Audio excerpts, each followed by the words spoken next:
No more lies.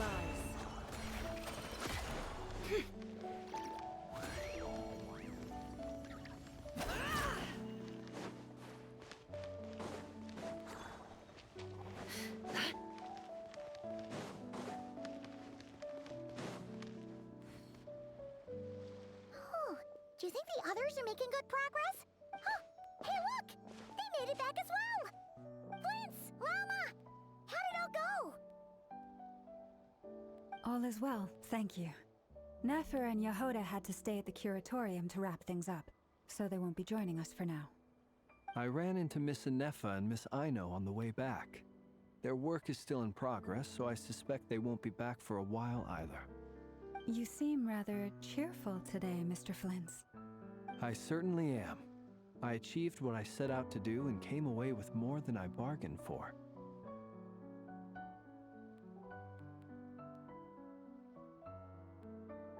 Fighting alone can get quite tedious, but I had the good fortune to run into a pair of brave young warriors. We meet again. How have you been? Albedo! What are you doing here? That would be a natural assumption to make. It's also the correct one. These two courageously lent me a hand while I was fighting the Wild Hunt. When they told me they were Servarka's colleagues, it all made sense. And given how people of outstanding talent tend to cross paths, it's no wonder you're already acquainted. So, who's your travel buddy, Albedo? Why don't you come and introduce yourself?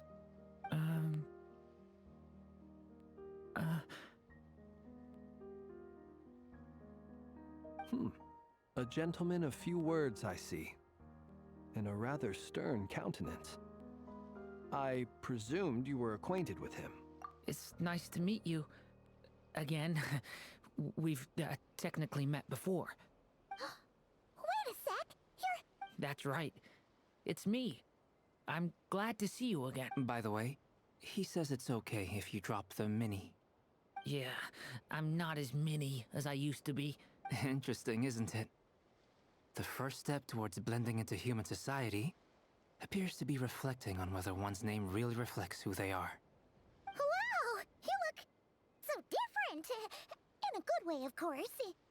It's great to see you looking so healthy. Thank you, Paimon. And although you're as mini as ever, I understand that diminutives don't always convey endearment. I'll be sure to simply call you Paimon as a sign of my great respect for you. Wow! You're such a smooth talker now. Paimon could get used to this. From now on, you may refer to her as your esteemed guide, Paimon.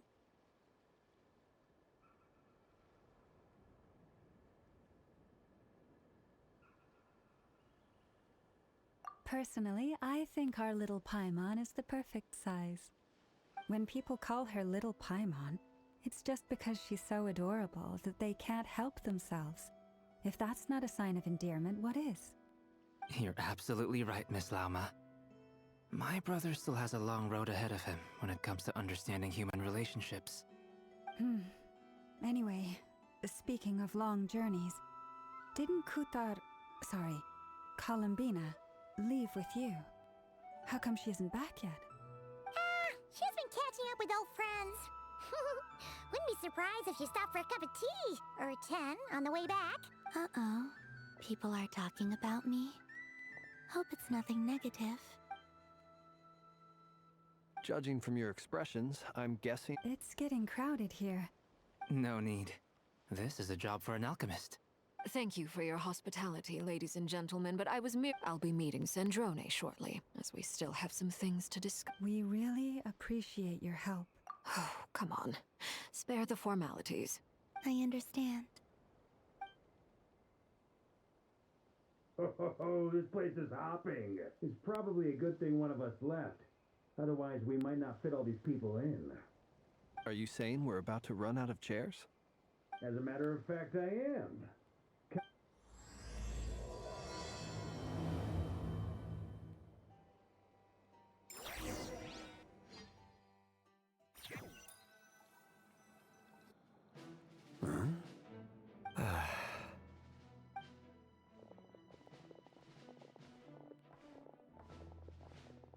I overheard your little chit-chat outside, by the way.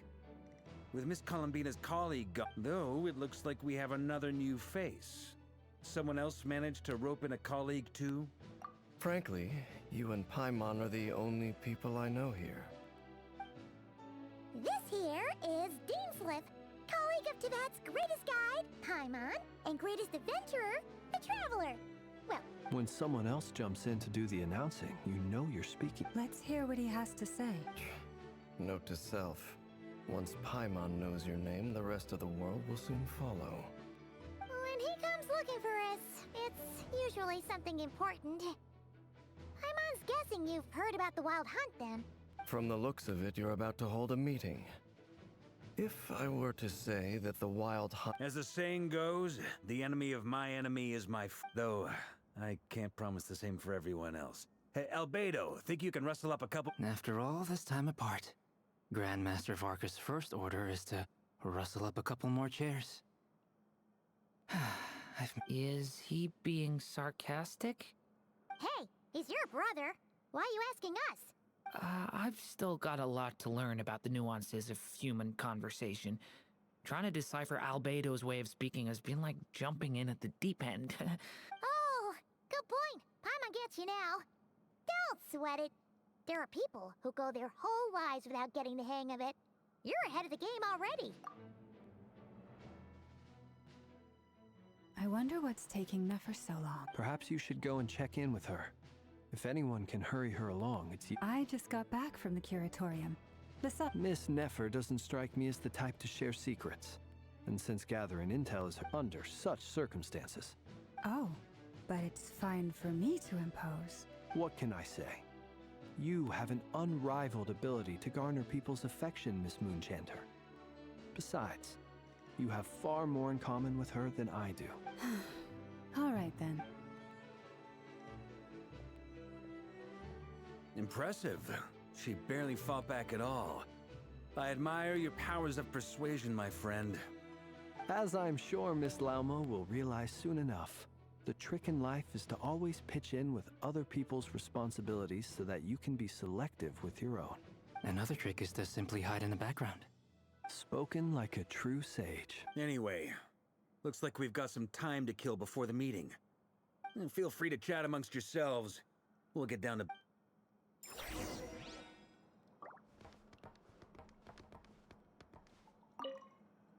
You're both awfully quiet.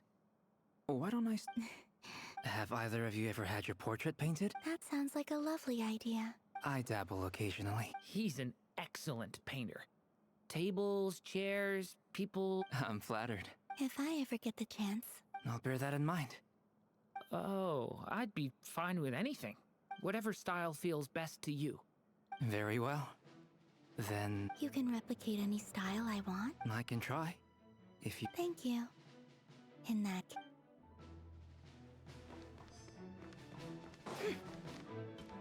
Is there something you'd like... Yeah! For starters, why'd you just show up here without even giving us a head... If you think back to our previous interactions, you may recall that that's hardly out of character. You do have a point there. Oh yeah! You'll need to find somewhere to stay the night too, right? Wanna tag along with us? Sure, let's do that. Great! Paimon will handle it! And in return, we can get Dainslift to be our very own personal... If that's what you had in mind, you should have said so sooner. Oh, okay then. Anyway, so... Indeed.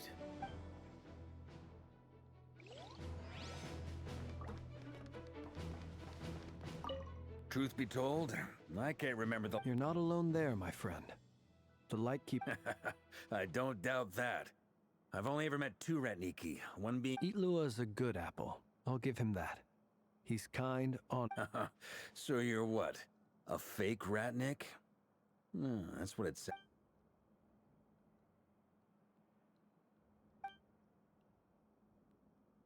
Come on, why the... Sorry. I'm not even gonna... No, Let's just keep this between ourselves. that goes without saying. Gotta be... Anyone else in the know? Let me... It's dangerous being too sharp for one... Then, in the name of the Animo Archon, Barbados... When we went for drinks, you said that you and Barbados were practically best buds. In the light of that Of course. Just as long as you don't go spreading around the fact that I'm close with Barbados, all right? Fair enough, then. Nothing like a bit of mutual leverage to seal the bonds of friendship.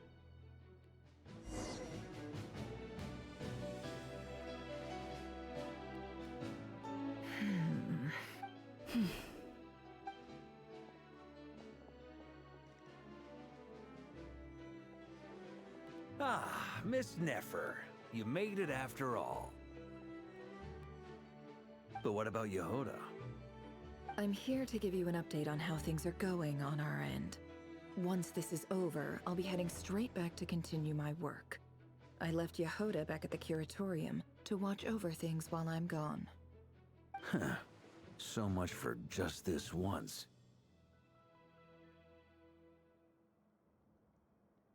Shh! Not so loud! We're on a roll here. What if she remembers and suddenly decides to back out? Did you say... Huh? I didn't say anything. Right, Flints? Must have been a frog. They get so noisy around here at nighttime.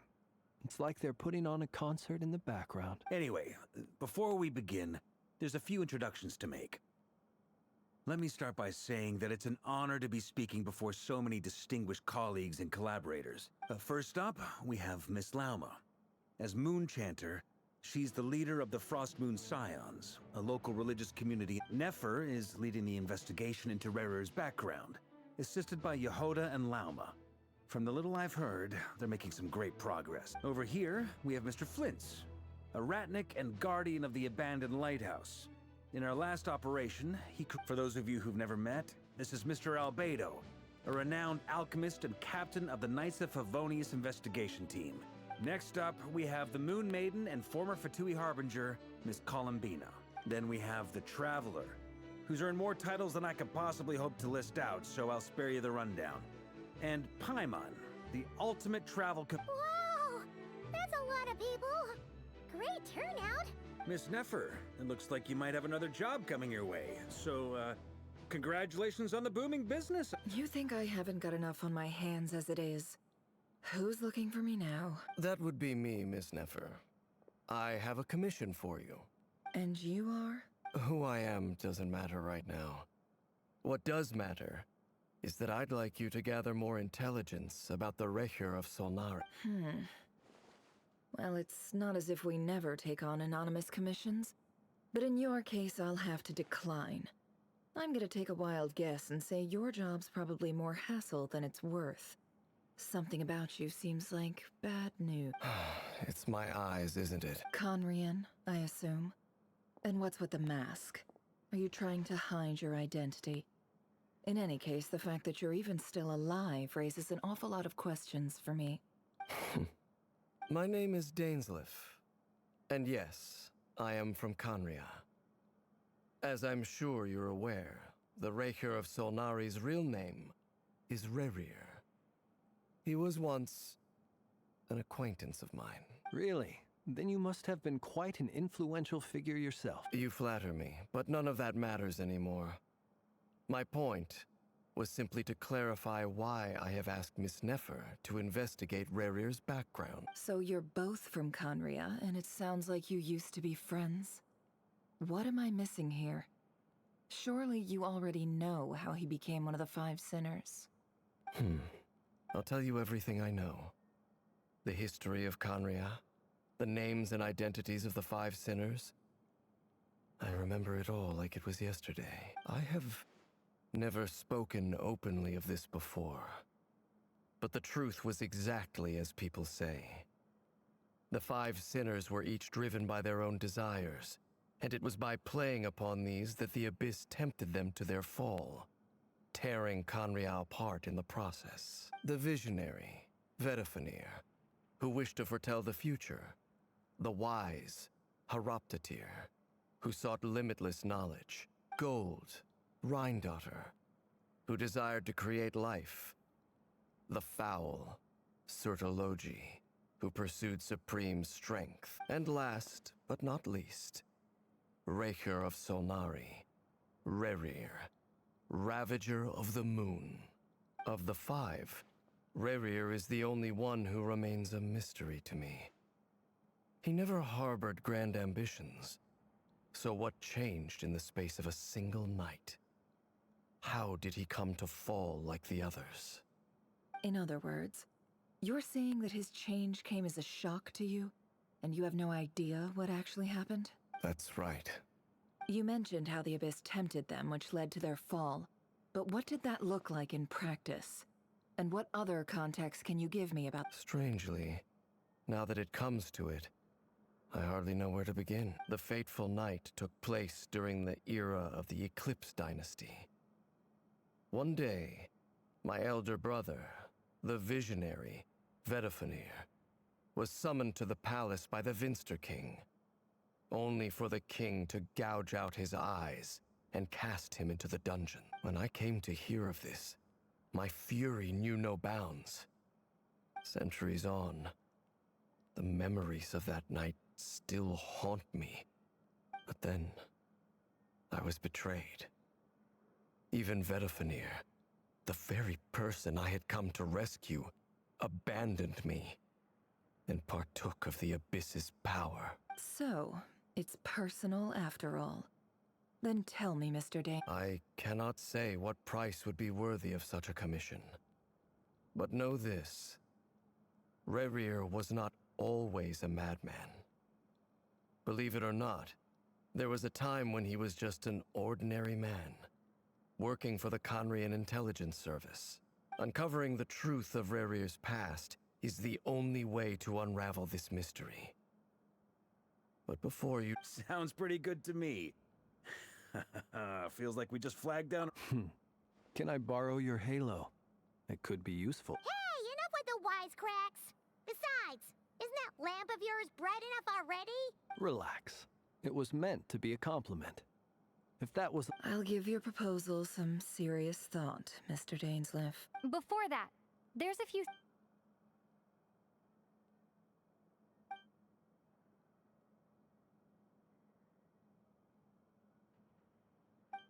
Now that we've united the hearts of the three moons, your power should be great. I believe it will. You've done so much for me, so I want to be. From the moment I was born, my power has been slowly ebbing away. And that is because Tevat has never accepted. So far, I have yet to find a solution. It may turn out to be a problem that will plague me until the day I finally leave this place behind. Even so, I will do everything in my power to help you drive out the Raher of Solnari. As Arlecchino put it, Kutar. defeating the Raher of Solnari will be no easy task. While my strength— Naturally. We should take all— We've considered several viable plans now, but our choice hinges on the answers to a few key questions. Is it even possible to kill Rerir? What experiences shaped the person or monster he became? And what's he really— Given Albedo's expertise in alchemy, I think we should leave him to— Understood. As for the other two, I'm afraid we'll have to count on you again, Miss Nefer. So you're placing all your hope— We can't thank you enough. You sure have a talent for changing your tune, Miss Moonchanter. Timid like Yehoda one moment, then Flintz's insincere flattery the next. Ladies, please. I must object to your portrayal of me. That's all.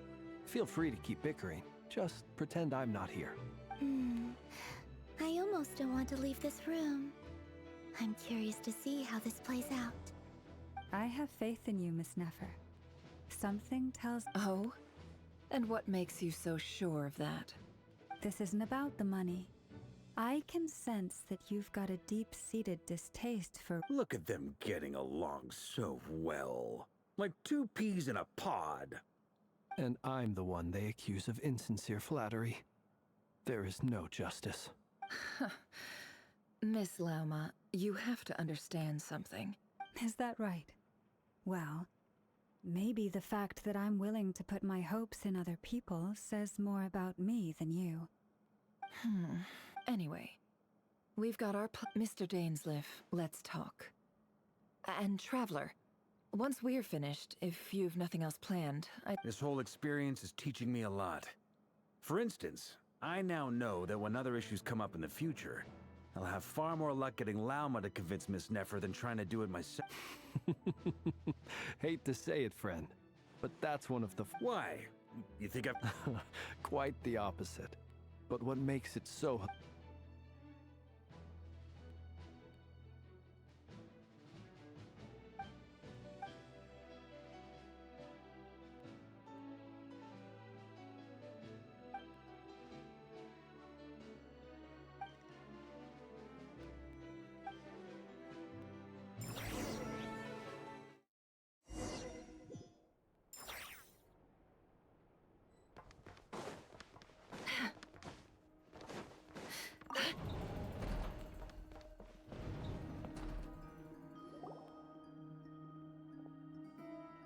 Thank you for waiting.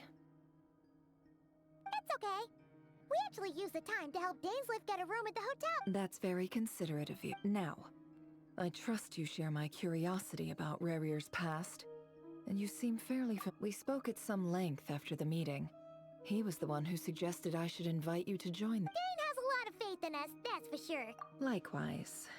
I appreciate that you got right on board without interrogating me about why I invited you. That's because we know what you're capable of. We appreciate you too, Nefer. You might have been forced to help in the beginning, but this time... That's one way to put it.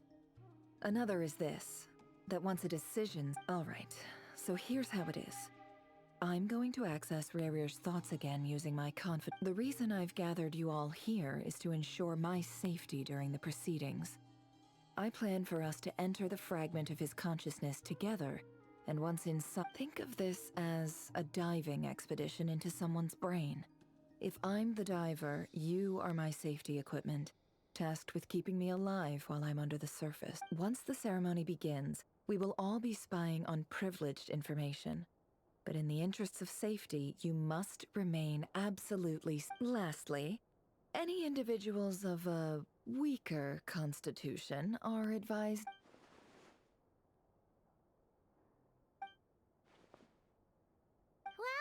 Good luck, everyone! There's a little more in the event that something goes wrong, you will be our first responder. I don't anticipate any issues, but the I second that. This... So, Paimon's like... Good. Please.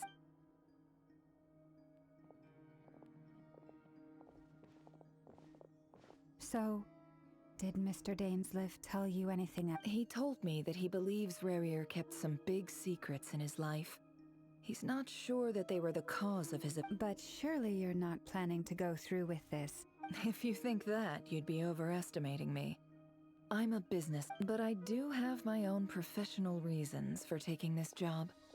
You think I'd turn down the opportunity to get a first-hand glimpse into Conrian history? No chance. Well, as long as you don't let morbid You're such a killjoy.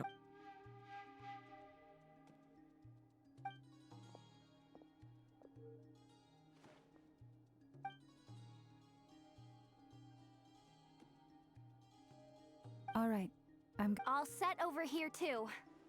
Promise, Paimon, you'll be extra careful. All right. Let your whole... Close your eye.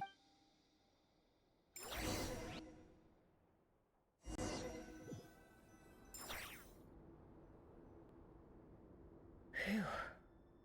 Could this be his office? Pretty standard setup. Bookshelf. According to Dainsliff, Rerir used to be an intelligence operative. Chances are there's... Is this where you keep your secrets?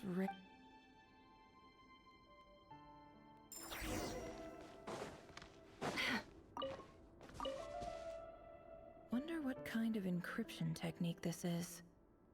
Aha. It's an audio... Please, hear me out. I can't shake this feeling. I saw someone dressed in all black. There's a note in the margin. Surveillance of the run for their residence has... Could the voice in the recording belong... A file tucked inside a folder. But at this stage, I have no idea.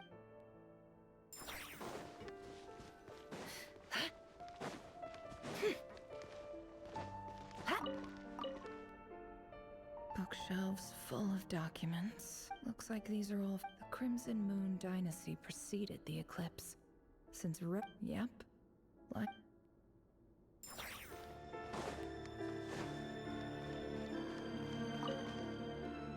A box containing a ring must be for his.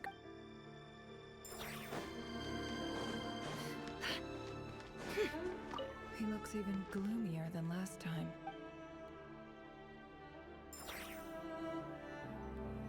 He looks even gloomier.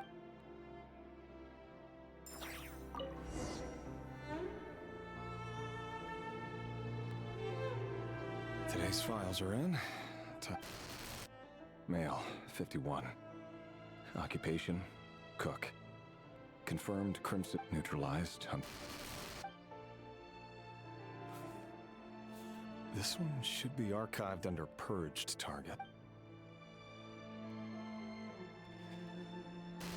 Female, 23. Occupation, office clerk. Neutralized. Another one for purge. Sounds like she was that other man's daughter. Never mind. What's it got to do with me?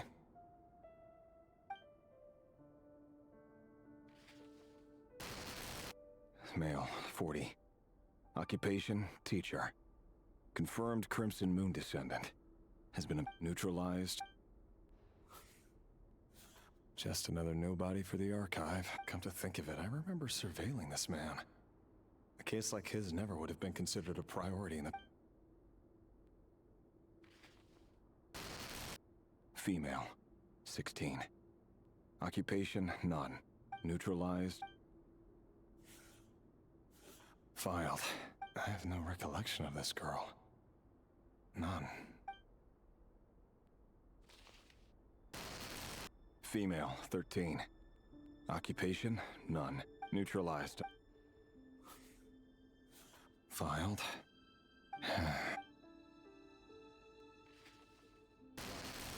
Male, 11. Occupation, none. Orphan and confirmed Crimson Moon descendant. Neutralized.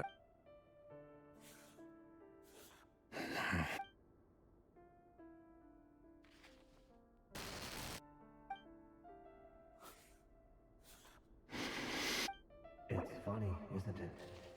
Your job is becoming both harder and easier at the same time, depending on how you look at it. Sooner or later, the Crimson Moon descendants will be completely wiped out. But as their numbers dwindle, they become harder and harder to track down. That's not how it is. Fortunately, however, most of the able-bodied adults have already been taken care of. The remaining weaklings will be increasingly easy to deal with. No! No. My job is to ensure the survival of the Eclipse Dynasty. And the only way to do that is by eliminating any and all potential threats. It's a perfectly legitimate every single one of my colleagues can attest to my fairness. And if my friends were aware of the facts, I know they'd back me up too. Assuming, of course, that they were aware of all the facts.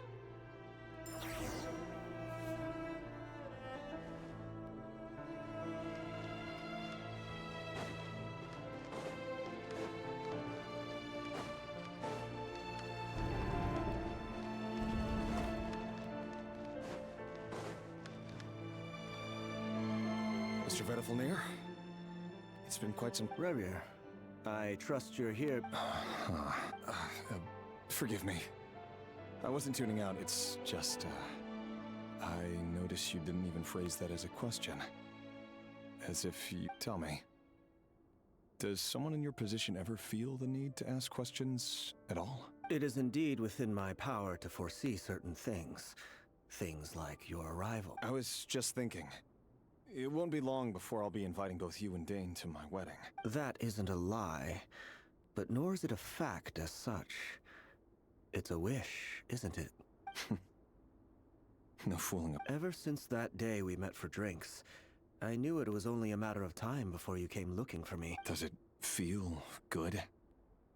knowing how the future will unfold. I'm afraid the notions of good and bad fail to capture the complexity of what such a power entails.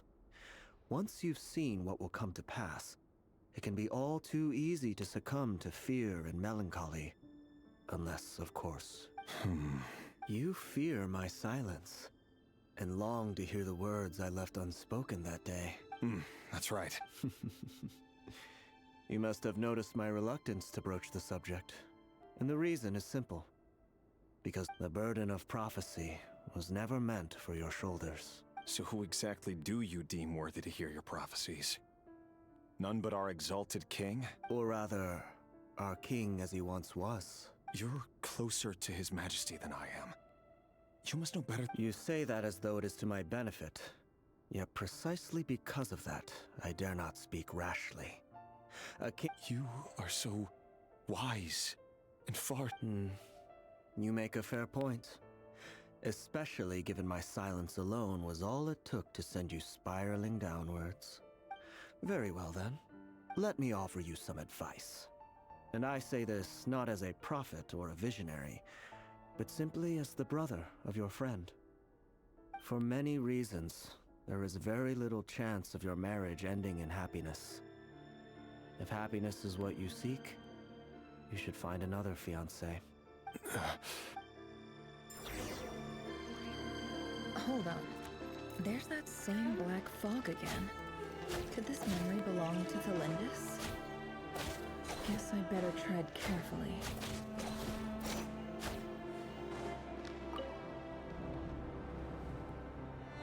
Wait. Hear me out. This time we finally got a clear look at his face. His name is Rayrir.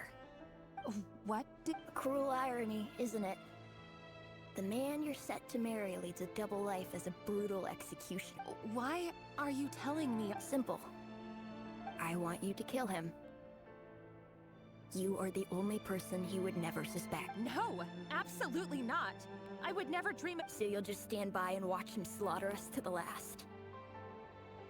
Do not forget that The blood of the Crimson Moon? What does that matter now? The dynasty has long been dead and gone. You think that alone is reason enough for me to throw away everything I have? Why wouldn't it be? You two were once a child of the Crimson Moon, just like me. Don't tell me... As long as you promise to abandon this pipe dream of restoring your dynasty. Persuade the Vinster King? Do you even know why he's so obsessed with hunting us down? Why he keeps trying to force us to hand over our secrets? Over the Vinster King. A blind fool. His eyes clouded by powers from beyond this world. A petty little man with a miser's heart. If you can't bring yourself to do it, so be it. Just the Rayrir of Sol. That really is quite a secret you've been keeping from me, Rayrir. But who am I to talk? Am I really any better? Love should be built on honesty. But ours was born from lies. Is it really so wrong to hide things that would only make life harder? If we don't cover up the parts that no one else should see, how can we? Vedifulnir must have known all this. And that's why he made his prophecy.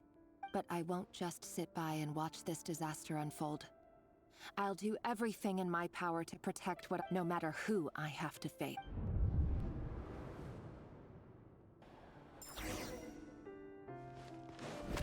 Huh?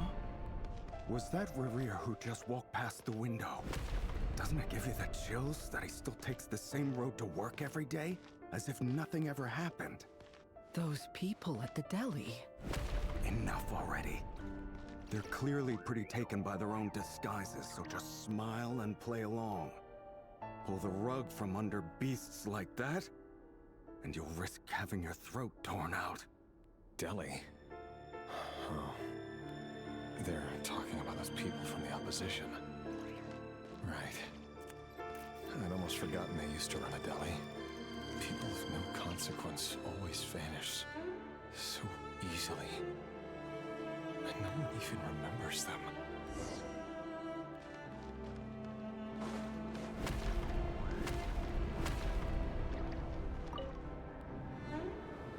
But sure Surely you can see he's not the man he pretends to be. So many have... We're not going to survive this, are we?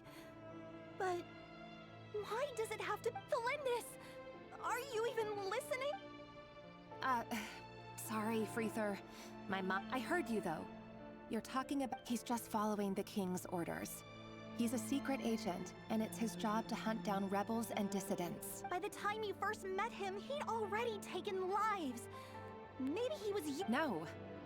Rerir has no idea. Truth be told, apart from my teacher, pretty much no one knows I have any connection to any of it. It's been a long time since my family severed ties. But as Orlog said, who could possibly talk sense into that raving lunatic of a king? I'll work something out. Trust me, Don't forget that Rerir is an Eclipse operative. You need to be extra... For now, don't come looking for me. If even you can't escape this, what hope do the rest of us have? But after all this time together, surely he wouldn't leave... I won't speak in his defense. Nor can I give you a clear answer to that. Here, hold on to this. If an opportunity to escape... you call that change? I've got a job, and there's still money coming in. But you can't go anywhere right now.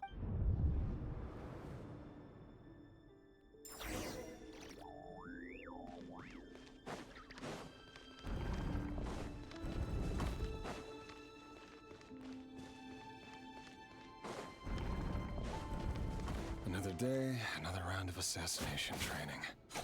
Training ground's just beyond this hidden passageway. When you kill a person, doesn't it bother you when you end up covered in their blood? Why would it? Aren't we all just walking blood bags? But not everyone is accustomed to hunting down others like prey. You've been a hunter for so long now, you seem to have forgotten that most people don't just go around killing one another. Leave me alone.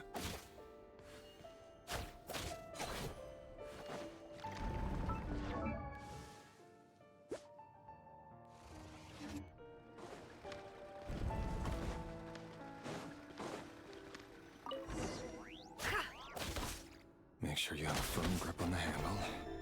Then choose your angle well. Keep your movements light and brisk. And the prey won't sense a thing. I'll bet no one's ever died a quiet death. I work clean. No traces.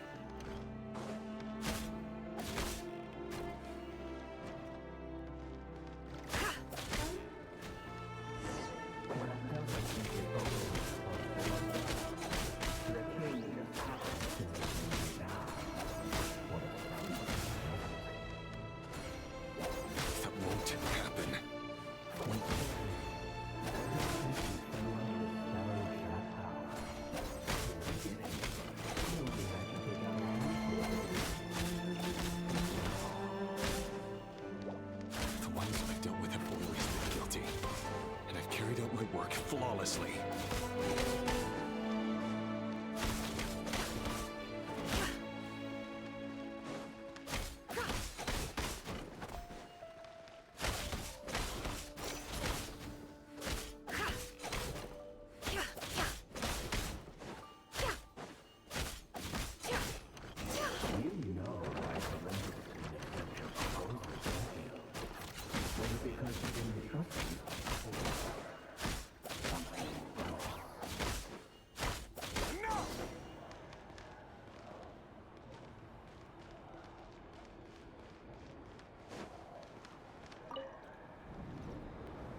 Felindis, do you still remember Orlog?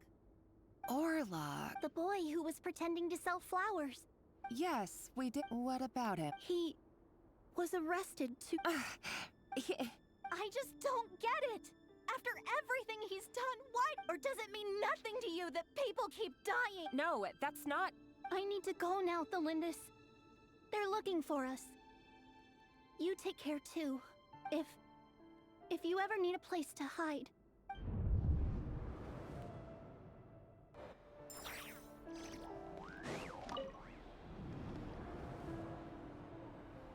Author, Thelindis. Over the course of this week, the research object was subjected to interference for a total of 47 hours. All subjects of observation that were sent inside have now...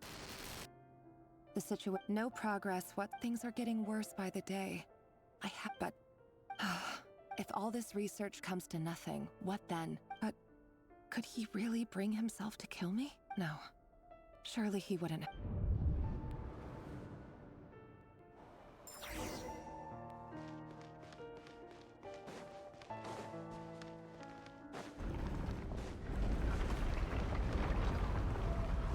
Why won't you just let us go? We don't even know each other. All we want is to live ordinary, peaceful lives. You want to live?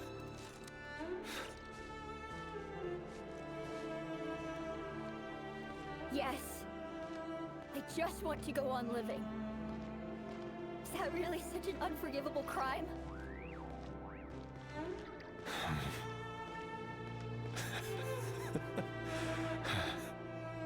You want to go on living. I want to keep living too. To keep living forever. That's why I have no choice but to continue on the path I'm on. If only some savior would suddenly swoop down and change the way the world is. Too bad that's not going to happen.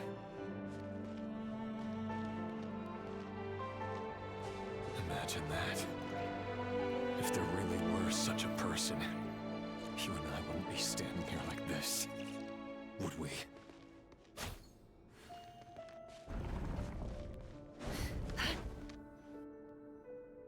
Today's files are in. Time to wait. No, I don't get tired of it. It's my job. And not only am I lucky to have it, I'm good at it too.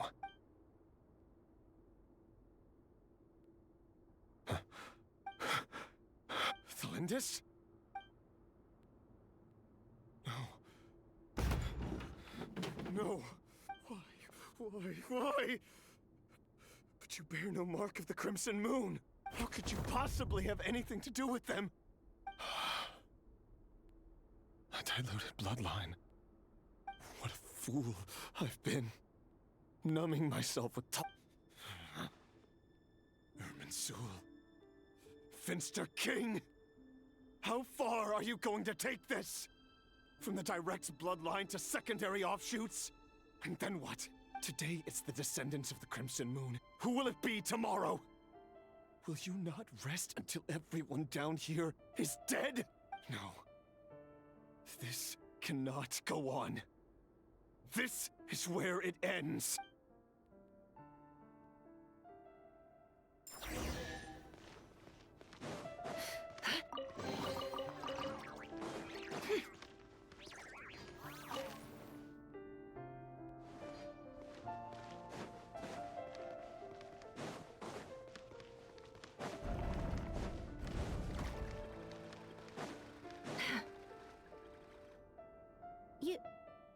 You're really letting me go? I am.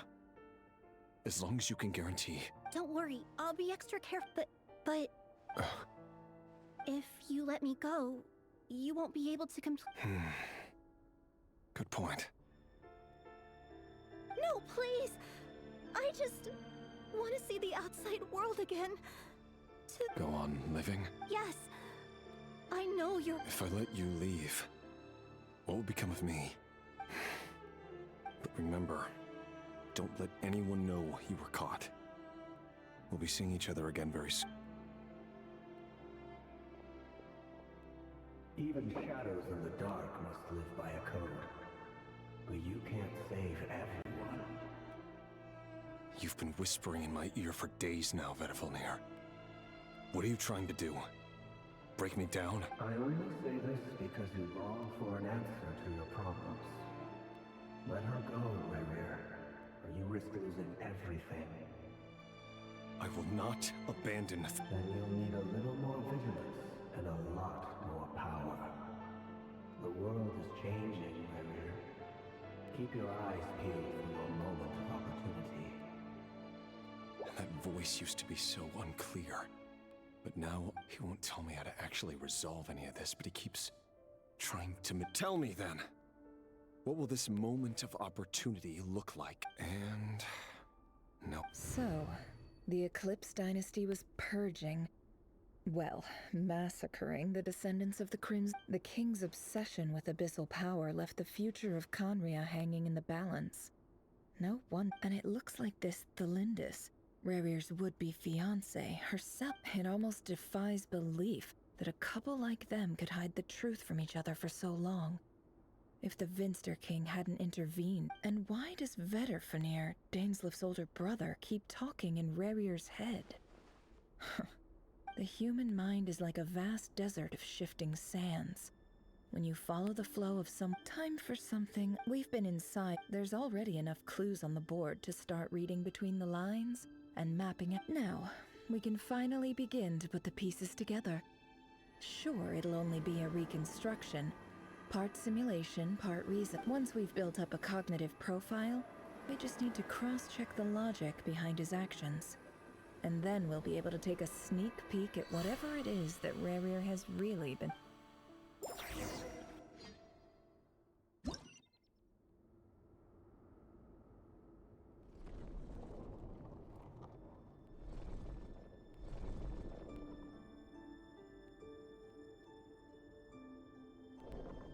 Rerir, are you there?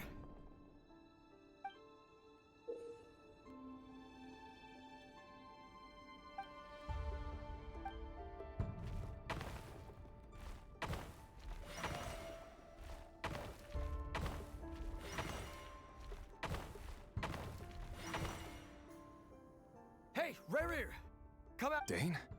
Quick, come with me. I'll explain everything once we... Okay. I'll come. All right then, but make it... I've never seen Dane so worked up before.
Well, this is a nice change, meeting you all at this hour.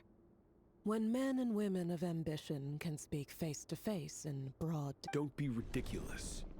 We do not fear the day. Why would we seek refuge in the night? You might ask your blade that same question. I'm told it prefers the cover of darkness. The word on the street is that Sertologi only strikes when he has an unfair advantage. But that is patently false. I see you're missing an arm and a leg. Surely only a fair fight could explain... If this is your way of offering me replacement limbs, believe me, I'll take them. Oh, we can certainly discuss that. With bioalchemy, anything is possible. Roptatir, what brings you here? Why, Daneslif, of course. He invited me. Please, cast aside your apprehensions, Miss Rhindaughter. Whatever the rumors may say, I am but a humble servant of the king. And I can assure you he affords me... Well, the Universitas Magistrorum won't stop fawning over you. So at least some of the rumors must be true. You're clearly doing well for yourself, so drop the humble servant act. It endears you to no one. You're president of the Universitas Magistrorum, the chief royal mage known as the Wise by royal appointment, and by far the most favored among the 4 pillars of Conrad. Vice President Veet doesn't even try to hide his envy when he sees you. My success is the product of hard work and good luck. It's as simple as that. Were the king not such an extremist, I hardly think, of course, no job is without its gripes. Serving a king like ours can be a challenging task, as I'm sure you can imagine. And as for Eftervit, in missing out on the presidency, he's dodged a mountain of stress. Like... You're all here. I apologize for the short notice, but it was in a...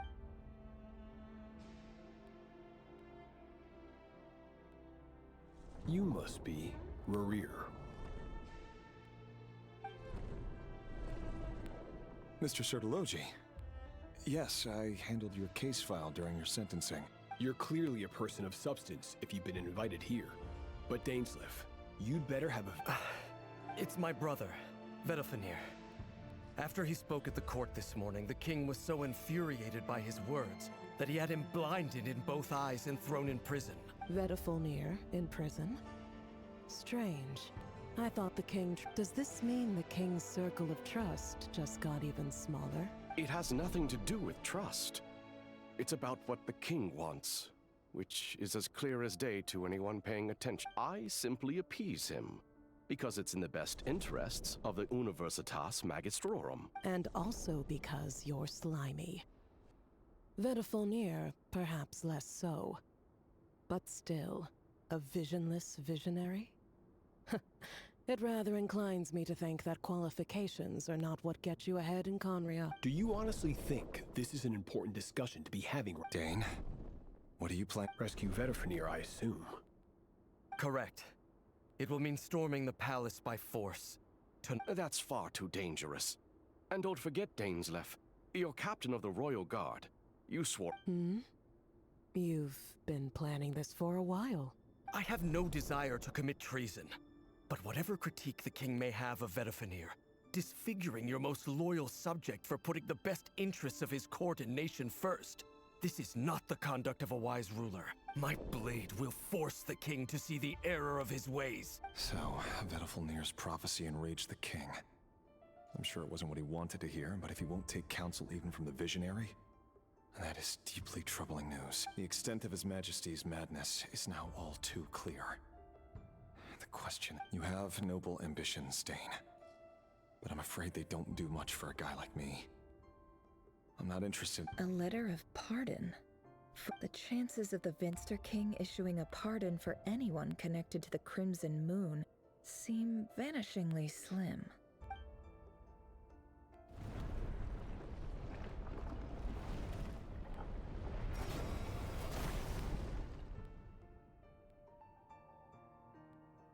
This black fog over the board must have another mystery I'll need.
Author Thalindus, Over the course of this week, the research object was research dating back to the Crimson Moon Dynasty has established 2 points regarding moon marrow. Firstly, its origins have something to do with a god's power. Secondly, it serves as a portal to an... However, there are a number of hurdles to overcome before we can answer the question of where it leads to. To start with, an enormous amount of power is then required to keep the gate open. To make matters worse, I am now the only staff member remaining in the Moon Marrow lab. The Universitas Magistrorum recently decided to move most of its This is not a wise move. I have always maintained that placing all our hopes in a single source of power is risky, especially one as poorly understood as this. As well as I apologize if this comes across as disrespectful. But as a Moon Marrow researcher, I desperately... If we really made it there one day, what would we find?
This is for you. I heard you're gonna leave the city with your parents. Valindis. I've heard nothing.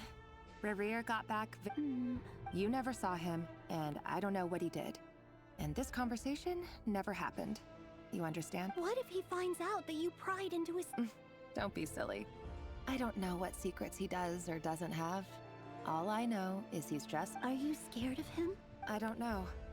The Rerir I know doesn't match the person you all describe. Logically, I should be scared of him. And yet, I don't want to lose him. But enough about that. You should get going, and be careful with the package I gave you. What's in it? A piece of the moon. All you need to know is that as long as you keep it safe... A red moon? That's right. Our moon. I promise. The Crimson Moon bloodline will never die out. It's no matter how...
Hurry, everyone!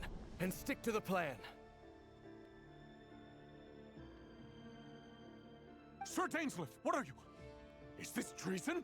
You know what happens to those who betray the throne. Please! It is the king himself who has betrayed the throne.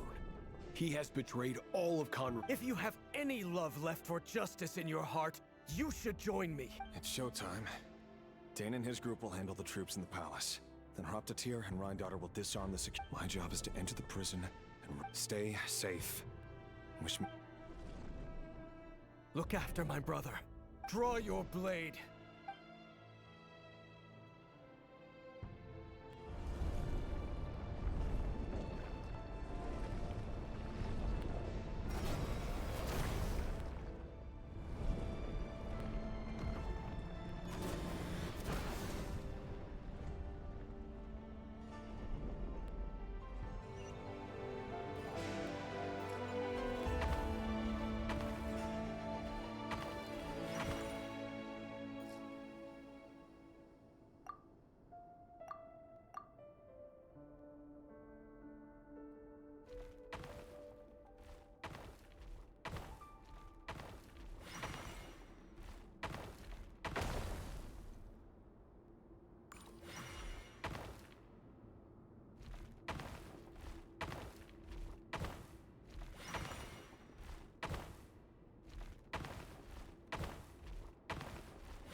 This place is filthy. And the smell is... Found you. Hello. Surprised? Oh, wait. I guess surprise isn't an emotion that prophets feel very often. I certainly felt some surprise in the moment when I was blinded. Surprise at the king's sheer ignorance. Surprise at just how unfairly this world responds to words of earnest remonstration. I'm curious. What did you prophesize this to? It wasn't a prophecy. It was a word of warning. Someone had to say it. The king has forsaken all reason in pursuit of his obsessions. I simply told him that if he continues on this path, Khaenri'ah will surely fall. But he didn't listen. Worse still, he stabbed you in both eyes and locked you away. Dane asked for my help. The court is in complete chaos now. Everything is transpiring as I foresaw. Yet I am powerless to change it. Fate is an immutable force. I can but lament as the inevitable unfolds. I do wonder whether giving a man the power to see the future does nothing more for him than slowly crush his spirit. Forgive my curtness, Vedafulnir, but the king did not suddenly turn on you today. His suspicions have been brewing for a long... You can't have wisdom beyond the reach of your fellow man without attracting his fear and suspicion. There are things the king does not want to see. So, he doesn't want you having visions of them either. He blinded you because he thought this would make the visions stop. He wasn't entirely wrong. I did indeed lose my power to see the future. Right up until... Until what? Just now. Well, tonight could go a lot of different ways. 5 of us banded together to storm the palace, also we could rescue you. This will go down as the most tumultuous day in Khaenri'ah. I sense hatred in you. But also hope. A desperate hope that with the tyrant deposed, but this is not the end. It is the begin. There are many men of honor and courage in this world, Rerir. But you are not one of them. You're not here for justice, are you? Is that a dagger? Interesting. With your abilities, I don't doubt that you were able to recover some of your sight. But I also... Of course not. We could be. But You mean your future? With your beloved, Felindis? Yes. And I know there are bigger things at stake here. A dynasty, a nation, maybe the entire world. But forgive me, I care first and foremost about myself. I can't abandon the one I love to save myself. I just can't do it. But you see a broader picture of the future than I. You see the solutions to the biggest problems of our age. So tell me, what is my solution? What's the answer? In matters of fate, answers are either right or wrong. What will be and what will not. Maybe you are willing to pay a certain price in the pursuit of happiness. That is the cruelest thing about fate. I know it's your voice that I keep hearing in my head. You show me disaster, but you won't show me how to avoid it? Why? My voice? In your head?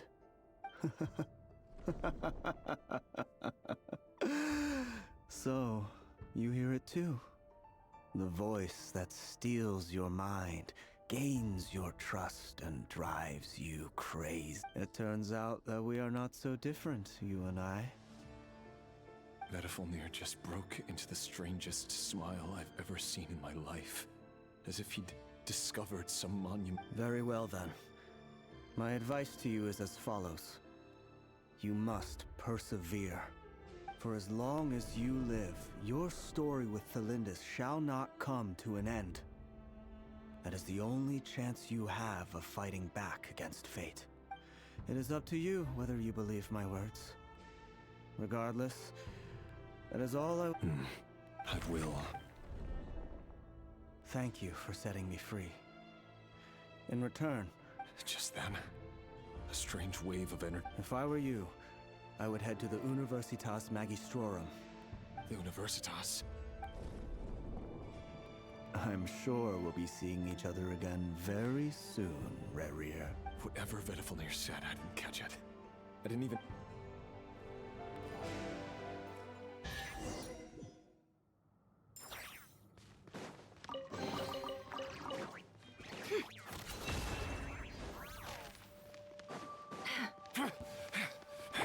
Monsters?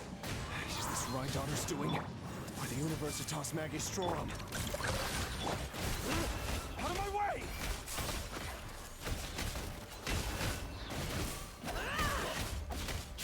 Windstrike! Roll! Ding dong! Can't hide the truth. Fallen leaves, adorn my night! No more lies.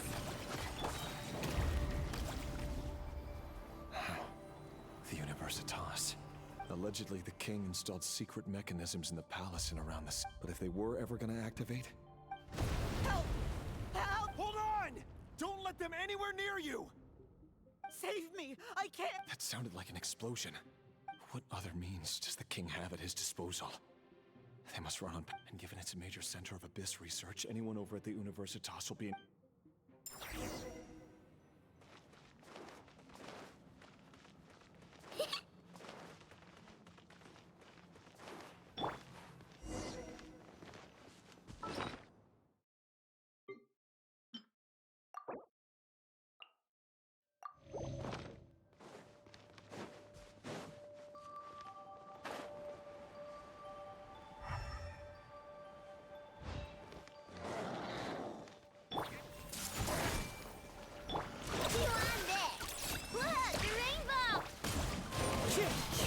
The mystery unravels.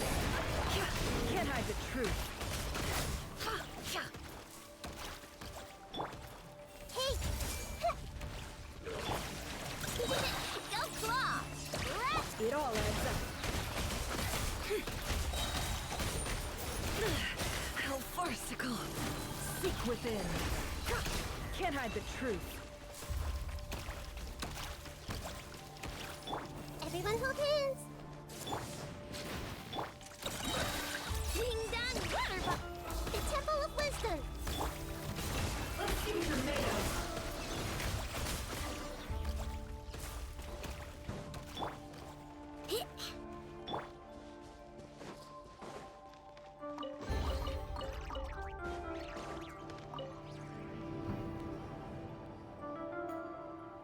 Monsters at the Universitas Magistrorum.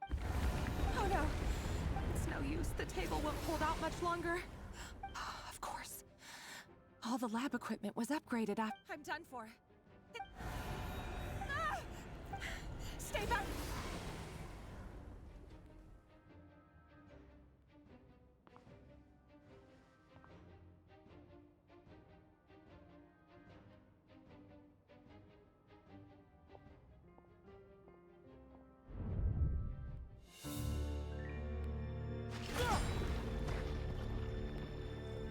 What's that?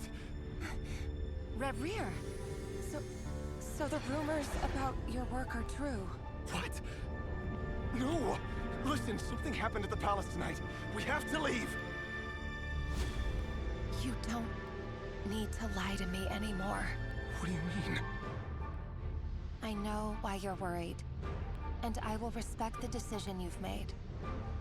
But it's okay, because I found a solution. I know how to end all this. You can have it back. The normal life you so desire.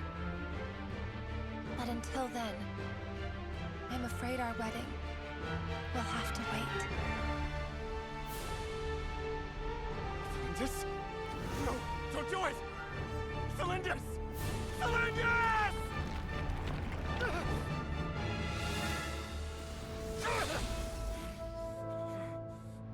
I told you, Reverie. Let her go. You will find someone better. No! No, I won't do it! I have to save her! By what means exactly? A lowly pawn. You lack the power and the strength of will. Do you know a way? Tell me! Come to the palace. Join us.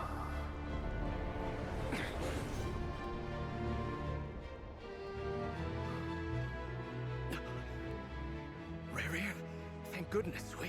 Step forth and take your share. You made it. Not you too.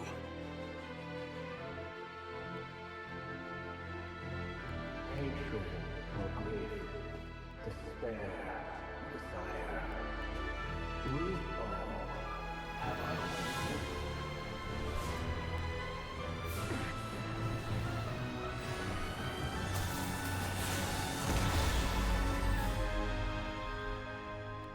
Reverie. Reverie. Cylindus? Were you daydreaming?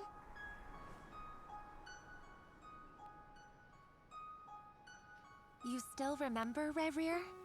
That question you asked me a couple of weeks ago? Oh. You mean the proposal? Yeah. I'm wondering, where do you think would be a good place to discuss it? Maybe in the garden? Or were you thinking a fancy restaurant? It's your choice.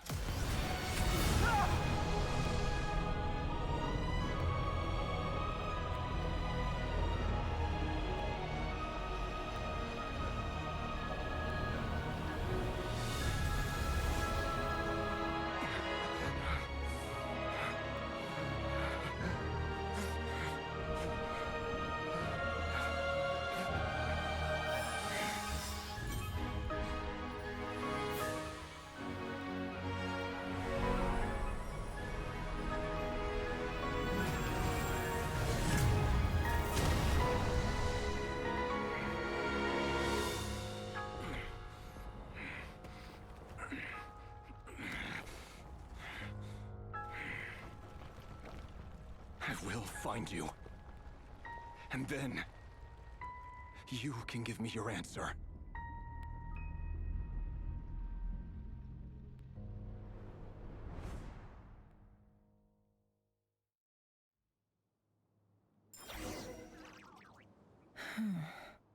So that's how the Raker of Solnari was born.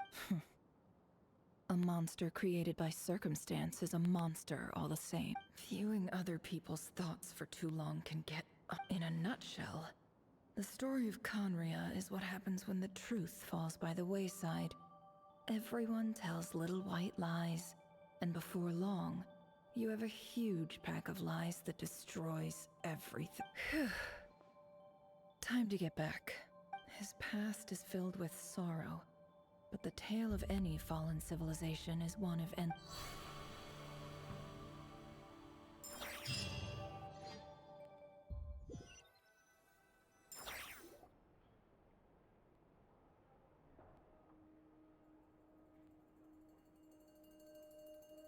Everyone, I'm back.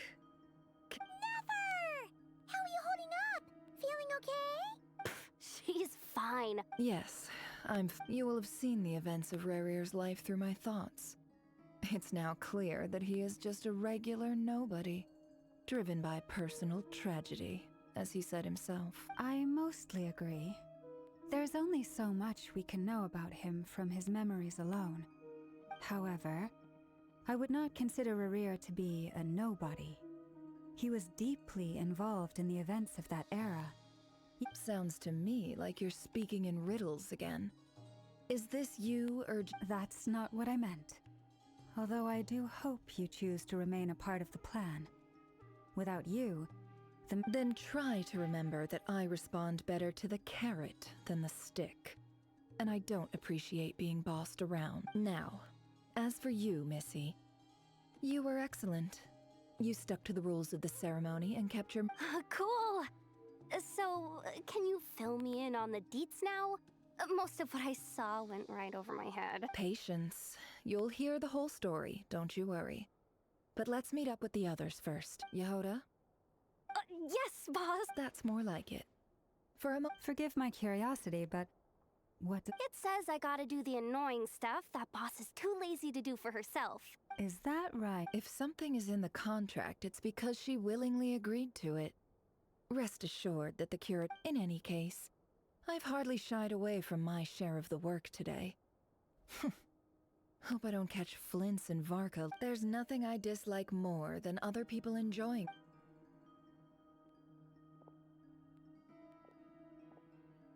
Oh no.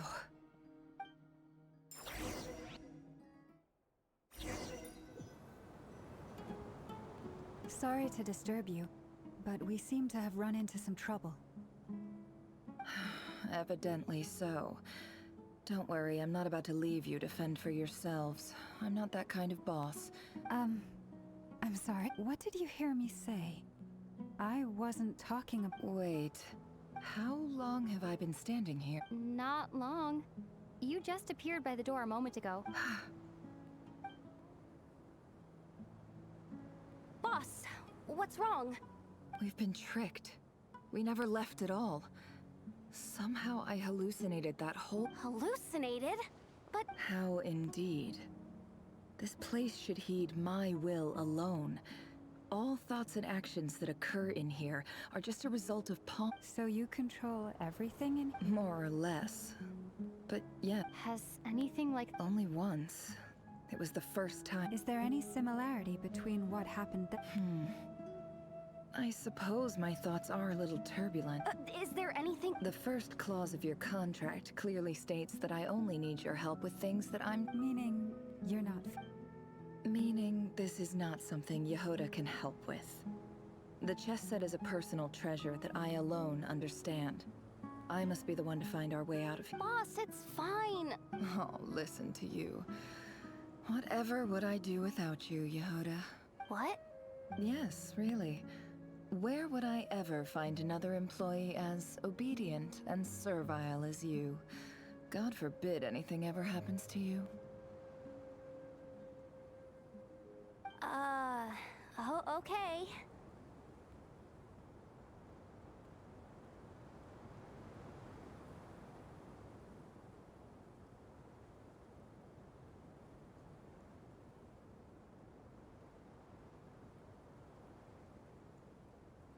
Well, anyway, I was thinking of fetching some water. There's gotta be a source around here somewhere. I suggest everyone finds someplace comfortable to take a rest. We gotta conserve our energy. Even though all this chess malarkey doesn't exist in a physical sense, mentally speaking, it's all real.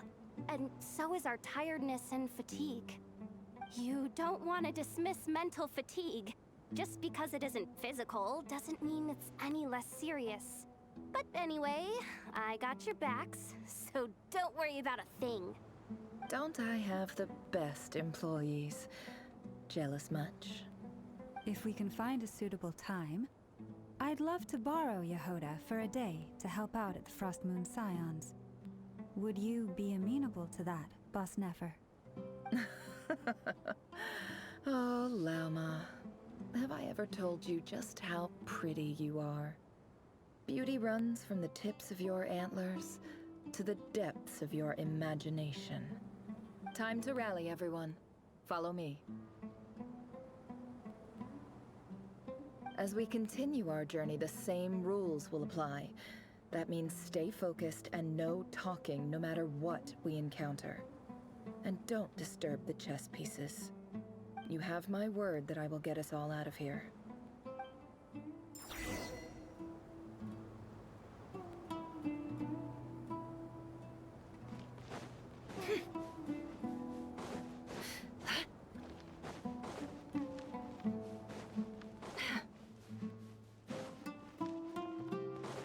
This place looks familiar.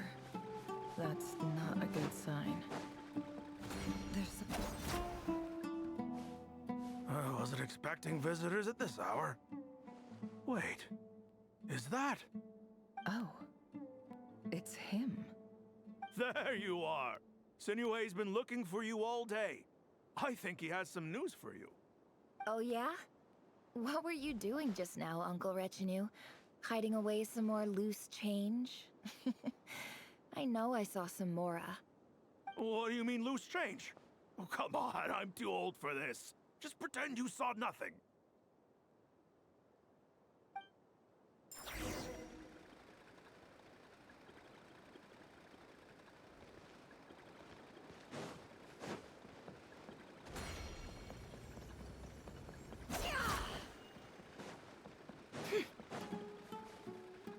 Hey, kid. Mind telling me what Sinuhe's been up to recently? I'm trying to get in his good books and I need a way in. Get in his good books? Why? What do you want with my dad, Uncle Apepi? I've written a new song. I was hoping to showcase it at the next festival, but I'll need his approval. A new song, huh? I'd love to stay and listen, but unfortunately, Uncle... Well, there's plenty of time and I'm not going anywhere. See that pile of stones? I'll be sitting there warming up my vocal cords. Come find me when you're done. Pile of stones. Got it.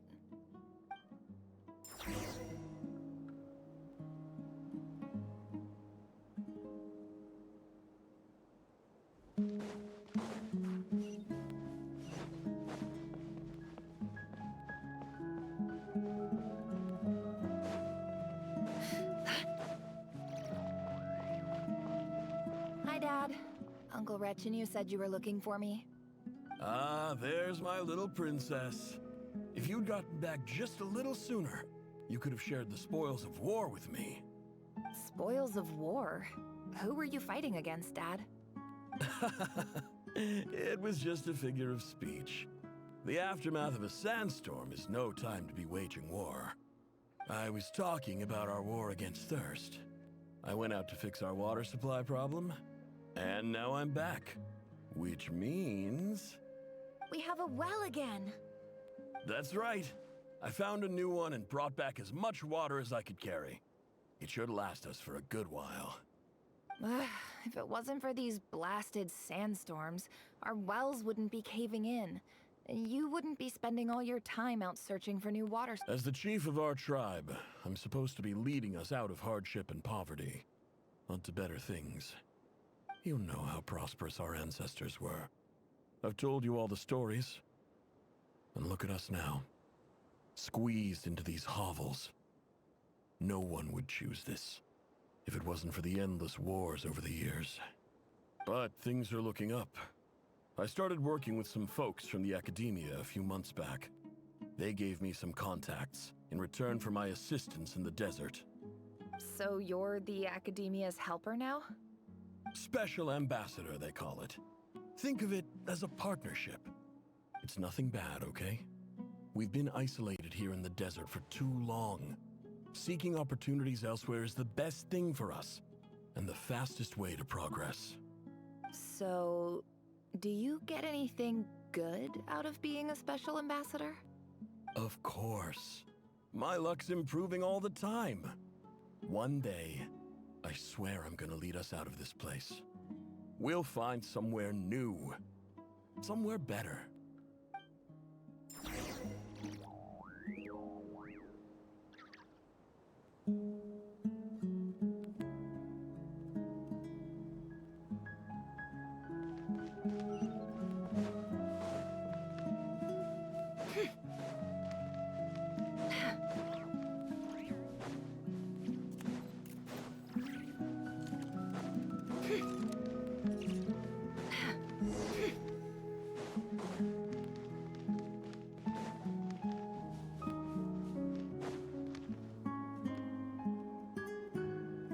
That's our well, and you know it.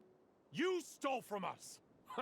Well, you've gone from cheap. Did you really think you could take our water without permission and get away with it? You're either brave, stupid, or both. In that special ambassador act? Yeah, nice! You're a liar and a cheat!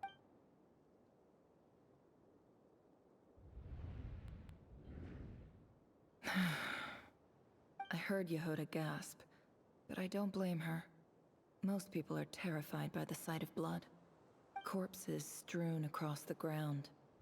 The wounds are clearly from scimitars and daggers. The desert dwellers' weapons of choice. There's a handwritten note on the ground. Let's see what it says. Halil, this is Sinuhe, chief of the Shimti tribe. Surely you remember me. I was the one who helped you and your colleagues avoid the quicksand in the desert. This is my second time writing to you. I assume my last letter must have gotten lost in the mail, as I didn't receive a reply. I hope this one makes it to you safely. I'm writing to you because I need some help. That sandstorm the other day completely blocked up our well, forcing me to look for another water source in Iab and Unut territory. It was a matter of survival. Praise the gods. The well of the Iab tribe was intact. You told me to write to you if I urgently... This is an emergency. Looks like this letter never got sent. The writer died. What a ridiculous lie the surviving Shimti tell. Their whole village...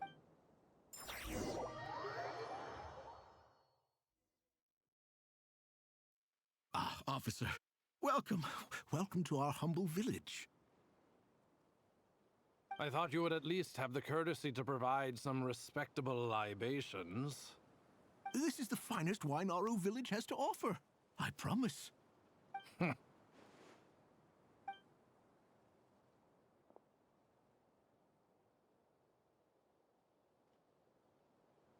The Academia has agreed to reserve a single space for a candidate from your village. But I remain skeptical. Please, have faith. If not in us, then in our god. The child we found shows great promise. I beg you, take her away from this place. Give her a chance. I don't... She showed up here a few days ago, and we took her in. She's a really bright... So, where are you? Nowhere special. Just a sand dune. What about the rest of your family? Just the one. It's... Correct. So, no brothers, no sisters? Any who have slept on a bed of sand, I call my brothers and my sisters. Apart from that... All right, get over here. Sign your name on the...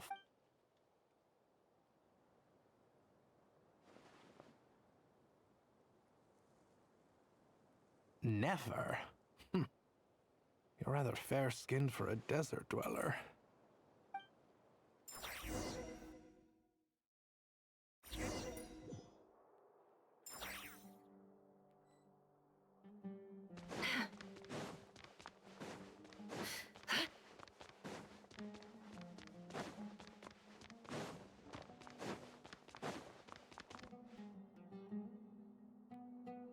Nefer, this term's assignments have been issued already. Please read through the materials thoroughly, conduct your own additional research, and then write an essay on the topic. Yes, Professor, I'm aware. I just had a couple more questions I wanted to get your perspective on. Oh? Please, ask away. Well, I saw the other students' problem sheets, and I couldn't help but notice that my assignment is much easier than theirs. Do you really think I'm a weak student? A weak student? Goodness, no. Quite the opposite. You have a sharp mind. Almost too sharp. I think what you're saying is, a weak student wouldn't have noticed the discrepancy. And if they did, they certainly wouldn't complain about the lighter workload. You see, sharp as they come. You see things the way they are, and I'm sure you know why they're like that. Because of where I come from. Because I'm different. I'm sorry, Nefer. I don't like it any more than you do. It's just... Anyway, you said you had a couple of questions. What's the other one? I wanted to check. If someone sent me a letter to the academia, where do I go to collect it? Ah, your family wrote to you. As long as they put your name on the envelope, someone should hand it right to you. Not exactly. It's not even a recent letter. I was just curious where the mail would end. The House of Dana, I expect. I know there's a box for unclaimed mail somewhere in there, probably sitting on a shelf. Whatever you're looking for, that'd be the place to start. Okay, got it. Thank you, Professor. Oh, don't mention it. Honestly, I feel like I failed you. I'm supposed to be your teacher, but I haven't taught you anything. Hey, don't say that. You're a great teacher, and you do your best for all your students. But the rules are the rules. You're not allowed to teach students like me. It's not just the academia either. The whole world bends over backwards for the successful, and leaves the losers to suffer and die. Oh, my dear child. Don't tell me you've given up on life already. I haven't. I just think that if you want to make it in this world, you have to find a way to become successful.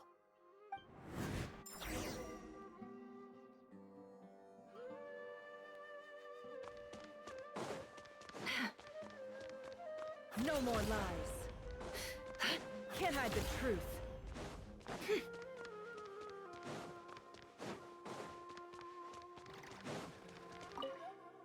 This must be it. Let's take a look.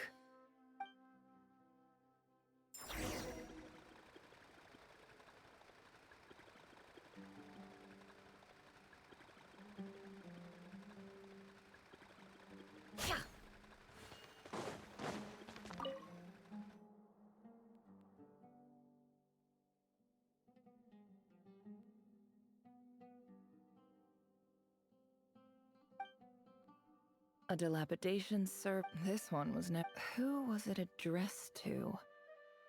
I don't This one is addressed to the Immorta Sage. The title is Guided by the incense, we became lost somewhere in the forest. All the barriers between levels of consciousness disappeared as our minds soared around in circles, looking for a branch to seek refuge on.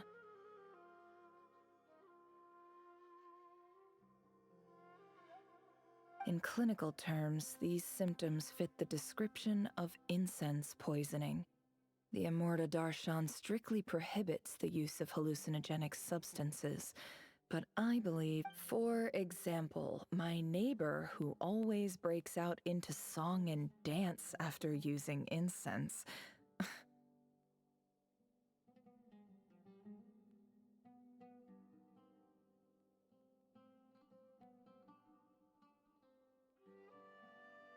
This seems like something the academia would want to know about. Why wasn't it collected?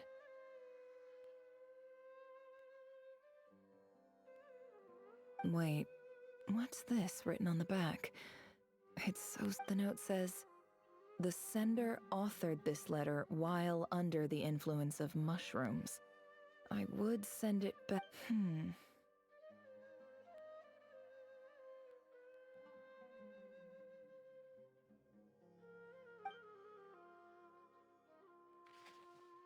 This next one is addressed to Grand Sage Azar.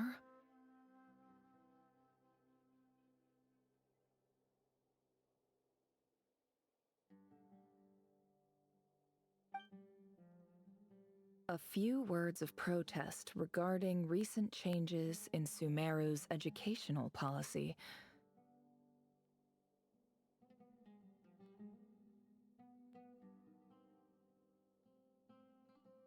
In recent years, the academia has taken on a small number of students from the desert region. However, it appears to me that these students have not, in fact, been provided with educational opportunities that are, in any meaningful sense, equal to those enjoyed by their peers.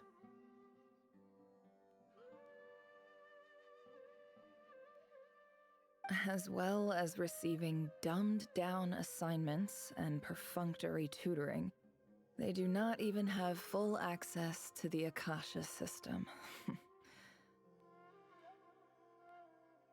Education is the fundamental purpose of this institution, which should go without saying in a nation whose founding virtues are knowledge. As Grand Sage, policy decisions are your prerogative. But do not forget your roots. You and I were once students too, as was everyone else in this institution. I do hope you will give some serious attention to this matter. I encourage you to discuss issues like this with myself and others, and listen to some alternative opinions. Great letter. Shame it didn't get to where it needed to go. And the sender is... Huh? Sage Cyrus of Spontamod.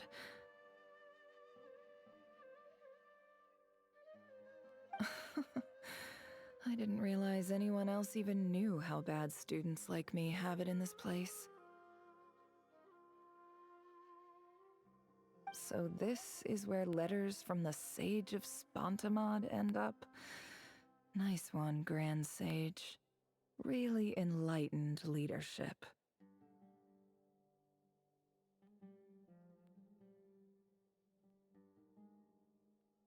Whatever. I'm not exactly holding out hope that a letter sent from the desert would even make it here. But if it did, I can't believe how much discarded mail there is. Must have been years since. I don't believe for 1 second that any human being has sat down and... Wait.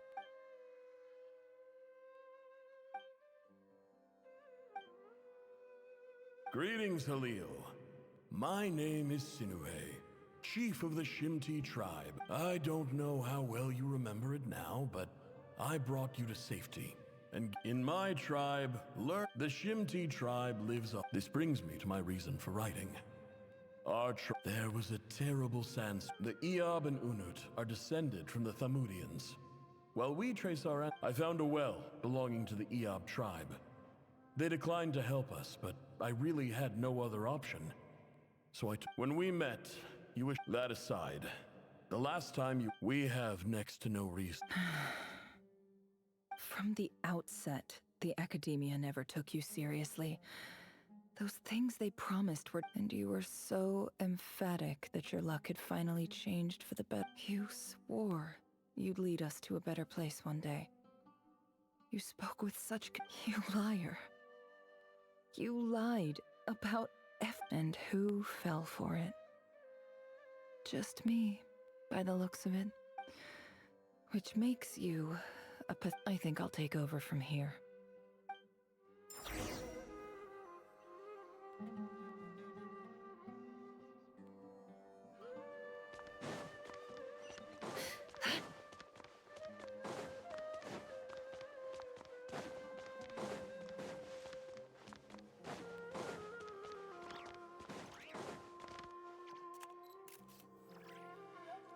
I just came to say goodbye. Thanks for everything you've done for me in my time here. Nefer? You packed your bags. Where? I'm quitting. Something's come up in my... Huh? But this was a hard-won opportunity for you. It was. But it doesn't matter. I have more... Oh, and I didn't want to overfill my bags, so I left... What's wrong? I thought you liked incense. Although, I did read somewhere in the house... Isn't this the stuff you brought from your hometown? You're just like... Yeah, I lied. It's not rare at all. There's this bunch of ruins near my hometown. It's not worth much. Keep it. It's fine. But Nefer... All right. That's all from me.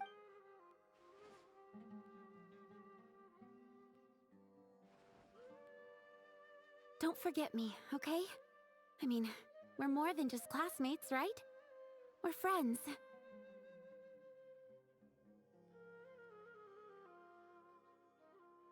Yeah, I lied again. That incense is worth a fortune, and as for remembering her, I have far I'll be lucky if I even make it through this alive. But either way...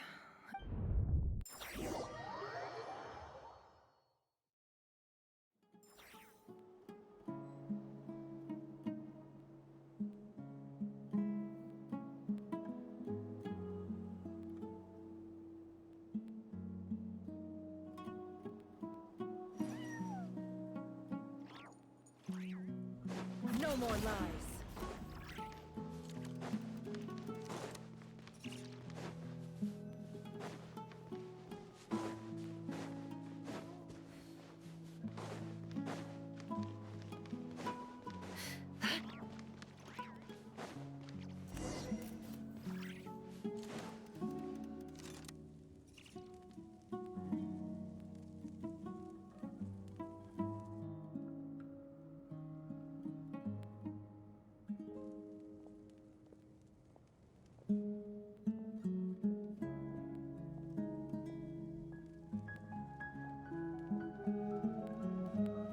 It's a pleasure to meet you, Mr. Arif.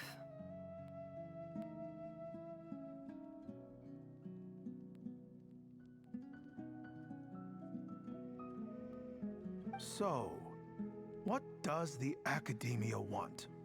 Since they've sent their special ambassador, I assume there's a big business... Please, sir, lower your blade. You're lucky I'm the one they sent. The ever-shifting balance of power... Huh. So, you do know who you're dealing with. This well is the perfect symbol of your strength, is it not? It used to belong to... You're not wrong. But I'm sure you didn't come all the... Of course not. I came to bring you some very good news. Records uncovered by the Vahumana Darshan show that a certain well currently under Iab control is built on top of some ancient ruins. I checked the map carefully on my way over here, and I'm confident that this is the well in question. 50 million? No, wait. If these ruins are as important as you say, 50 million's a little... Don't get greedy, Iab. We know far more than you think. We know that you seized this well by force. Wasn't that the first step in your rise to power? To drive away the Unut and steal their water supply? So what if it was?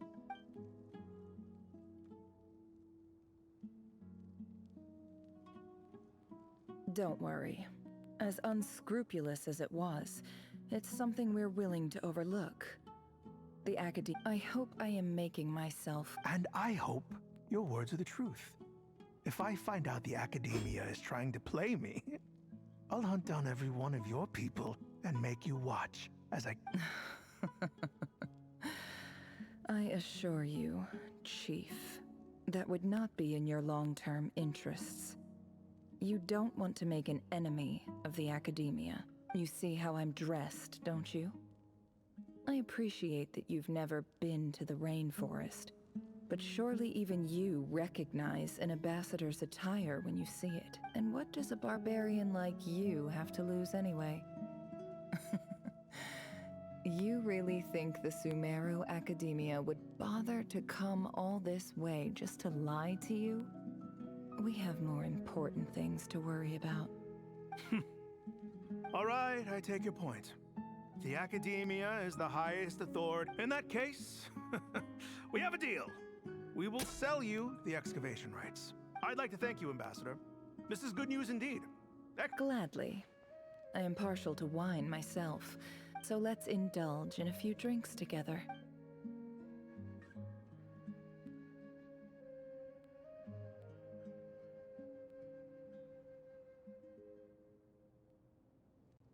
Chief!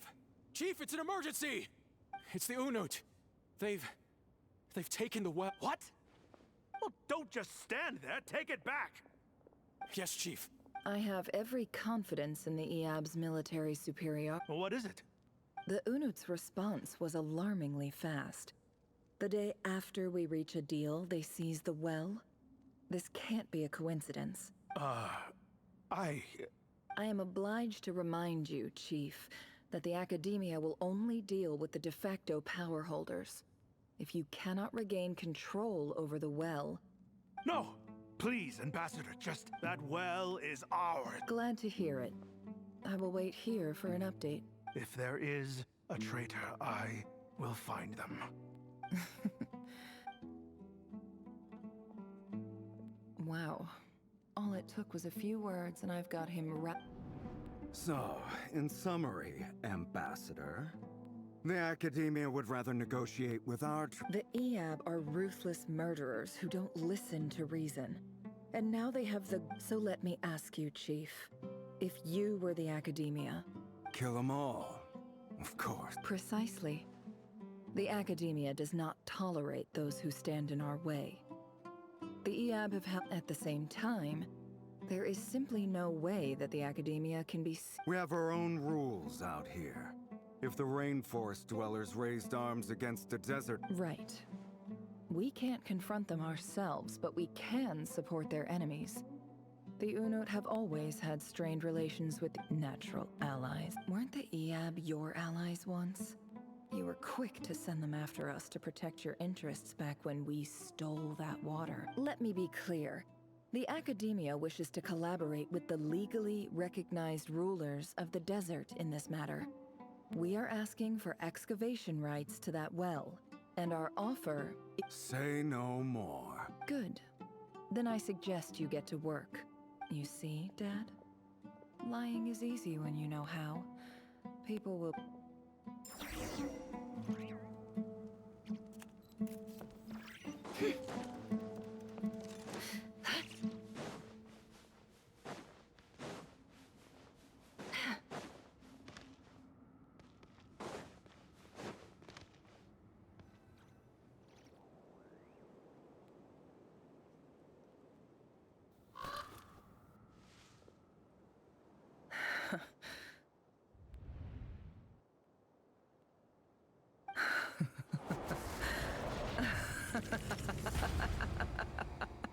Look at yourselves.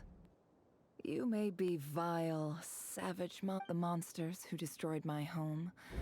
They're just ordinary...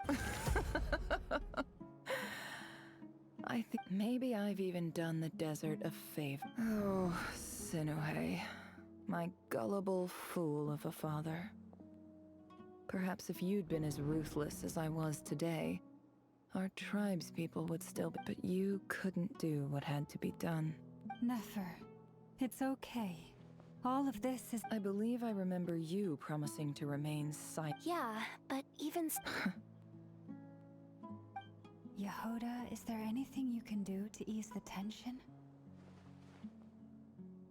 All right, time for a sharp turn onto a completely different topic. So, anyway, that's enough of that. When are we getting out of this? Feels like we've been walking forever. I'm getting pretty tired. Yes, if we can find somewhere to sit down. It's not far now. There should be a temple just up ahead. Yes. Really? I guess that's how things go in the desert. Desert dwellers can never escape their destiny. Or so everyone says. You mentioned a temple. My biggest trade secret. Ah. Then I'm guessing it's where I didn't know you were clued up on any other religions. I'm no expert in the history of Sumeru, but since you come from the desert, I would imagine it has something to do with King Deshret. Sounds impressive.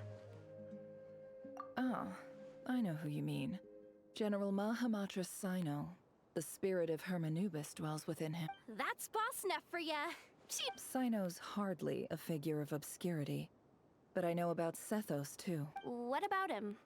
Well, he's not a small deal, let's put it that way. Please, this is the bare... Thanks for your patience, everyone. I'm sure it's been a lot to...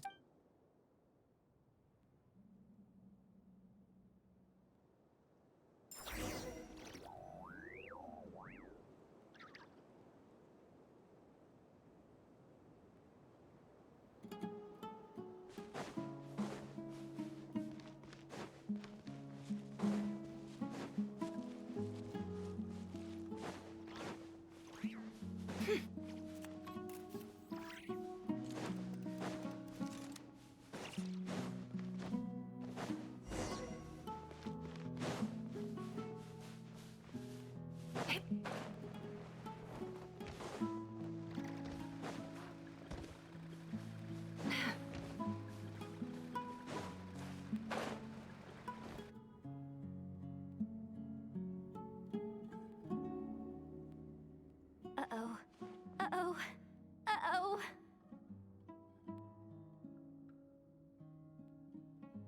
I'm totally out of my depth here. I don't have anything to add about any of this stuff. Like, look at that statue, for instance.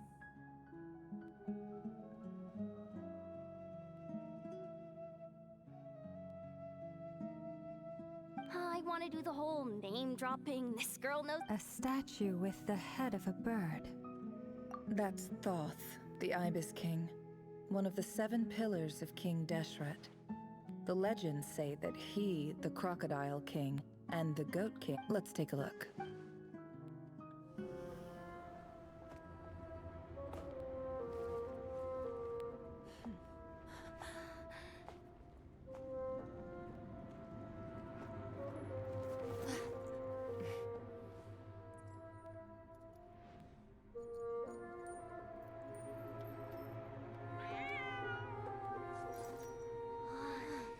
It's just Ashru.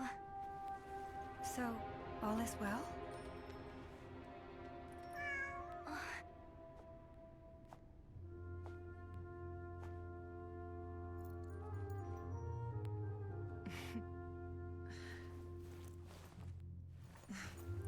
Typically speaking, at this point, the world disintegrates. Then we find ourselves back in the outside world. Besides, these are my memories. There's nothing to fear. You're sure? Of course. It's almost over.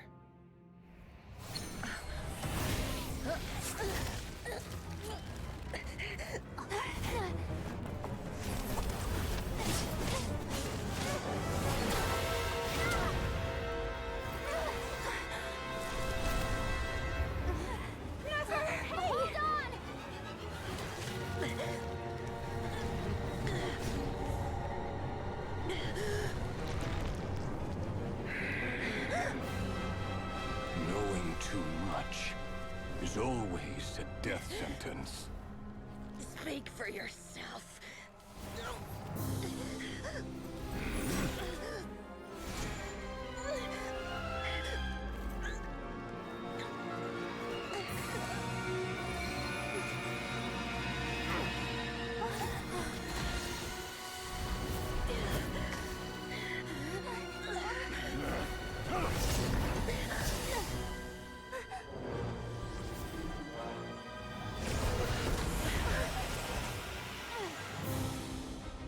How repulsive.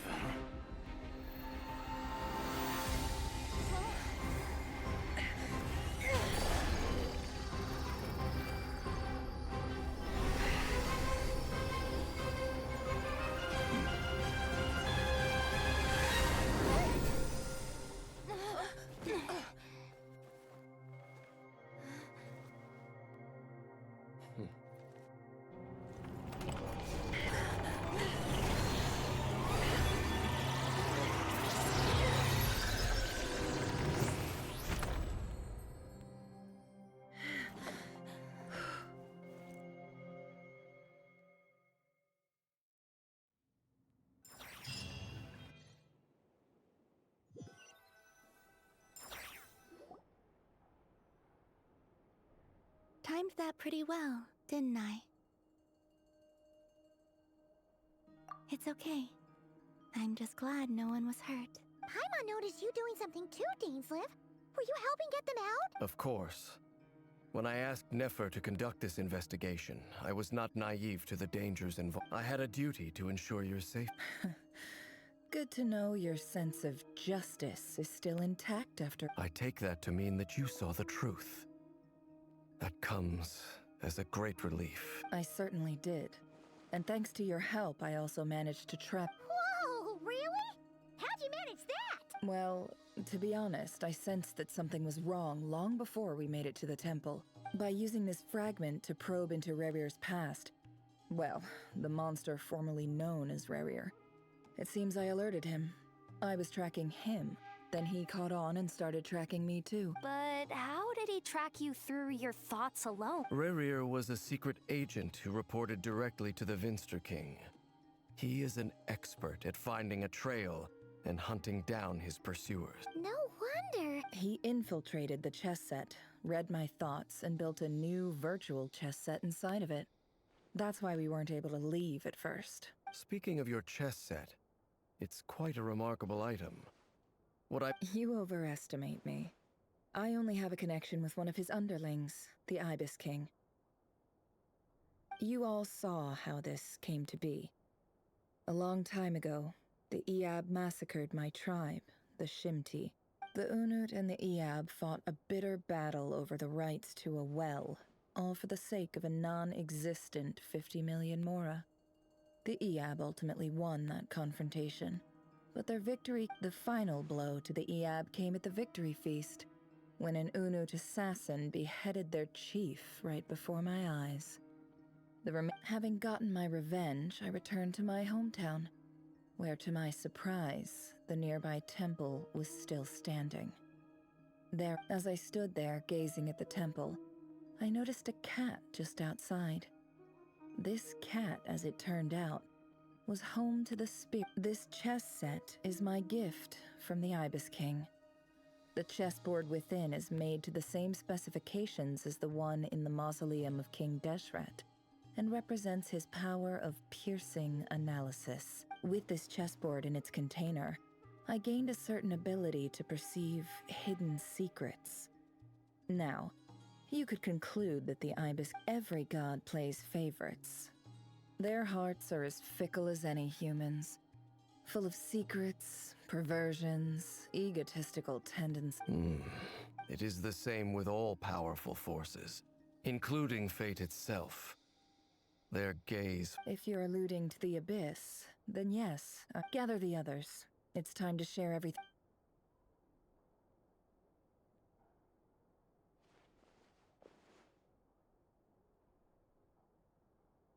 Thank you all for being here.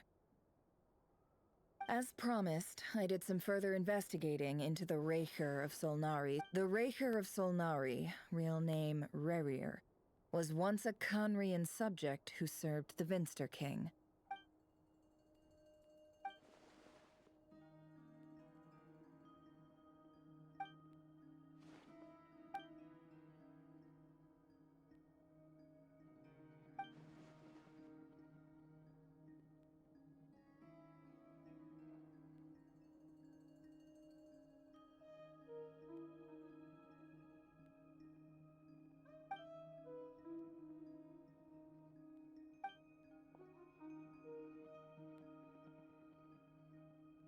So that's why he's so obsessed with the moon. A tragic tale, to be sure. No matter how much Rerir suffered in the past, the fact remains that he becomes more dangerous with each passing day. If left unchecked, it is simply a matter of time before all of Tevat suffers the consequences. A question for Miss Columbina.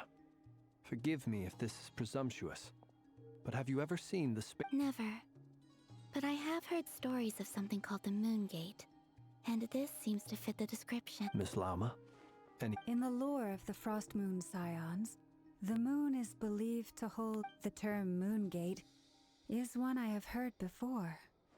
But as is the case with all of our legends. Then back to Miss Columbina. As a moon goddess yourself. Not at this stage, sorry. I do hold the power of the Frost Moon, and my— But there's more to the power of the frost. Yes. A moon goddess has the right to open the Moon Gate, since it is a path to the moon. But as never mentioned, holding open a spatial gateway takes a huge amount of power. And right now, I need to conserve my energy to fight the Rahier of Solnari. I agree. Better to save your strength. But if you'll humor me for a moment, I have a bold conjecture of my own regarding the world beyond the gateway. I highly suspect that neither Tholindis nor Rarir made it through unscathed. The evidence pointing to this is the fact that the Rahier of Solnari exists in the form of countless fragments. With the abyssal power he wields, no ordinary foe can touch him, let alone tear him to shreds. And yet, the Wild Hunt— So your theory is that Rarir was physically torn to shreds by some powerful force? Hence, why the Wild Hunt is a distributed phenomenon, rather than a uniform— Makes sense to me. Explains why the Wild Hunt is so pervasive, and why he's been trying to piece himself back together. He was whole to begin with, and he wants to be whole again. Without the power of the Abyss on his side, he almost certainly would have perished the moment he was torn apart. But the Abyss, much like a curse, has kept up. I could not agree more. The power of the Abyss is most surely a curse. It is a compelling explanation, and one that accords with my present understanding of Abyss creatures. Whether the life form in question is primitive or advanced, if a curse has extended its lifespan unnaturally, it will continue to survive in spite of everything. This raises some interesting questions. That being said, regardless of whether my research bears fruit— My pleasure, Mr. Albig. Hey! What is it, Dainsleif? You look really upset!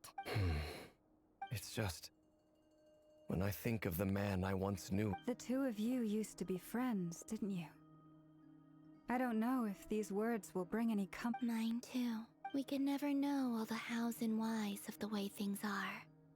The moon and stars are full of untold secrets and— Those are the first comforting words I've heard in a long time. Thank you. Well, I think this is a good place to end today's meeting. I'm sure That's very thoughtful. Of course. Sounds good to me. Take some time to rest and digest before we reconvene to nail down a plan.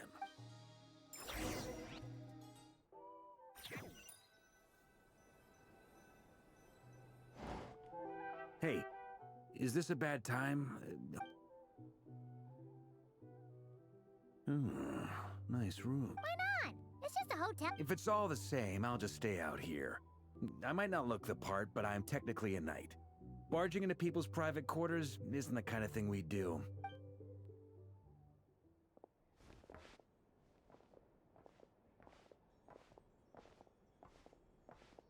Anyway, Nefer went back to the curatorium to get some rest. But before she left, she shared some things with me that I thought you should be aware of. Firstly, although she managed to trap the Raker of Solnari inside her chess set, there's no guarantee that the power of the Ibis King is any match for one of the five sinners. Their powers are beyond our comprehension. It's only a matter of time before he finds a way to break out.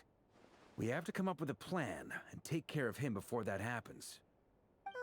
Honestly, my mom figured that might be the case. So, how long have we got? Well, I asked her that same question. She talked for a long time, but for the most part, it seemed like she was trying to convince me how precious her chess set is. What a long and storied history it has. It felt like some kind of sales pitch, you know? The kind where you end up handing over Mora against your will. Anyway, after all that, she finally answered the question. 2 days, at most. 2 days? Holy moly! Can we even recruit enough help in that time? That remains to be seen. Which brings me to the second issue. Dainsleif is obviously conflicted about this whole thing. But given how little time we have, there's no way we can pull this off without his help. You have some history with him, right? Do you think maybe you could talk to him for us?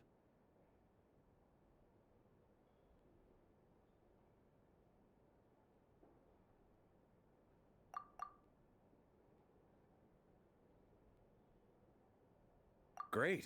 I appreciate it. All right, on to item 3. So, Albedo, Durin, and I put our heads together and came up with a plan.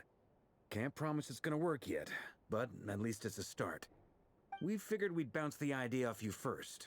We'll explore it further once everyone's recovered. Oh, Paimon's dying to hear this. All right, so here's what we're thinking.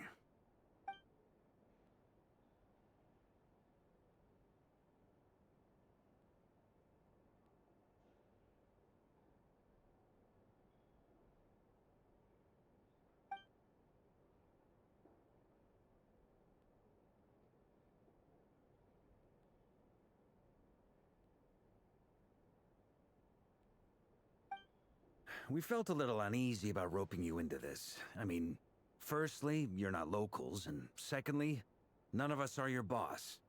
You're well within your rights to refuse if you so choose. Roping us in? Why would you even say that? We know the stakes I choose my words very intentionally, I'll have you know. I like to think there's an art to striking a down-to-earth tone even when the stakes are through the roof. Sir Varka, I have a few thoughts about this plan. I'm all ears. I think we can be more flexible with how the roles are allocated. In my view...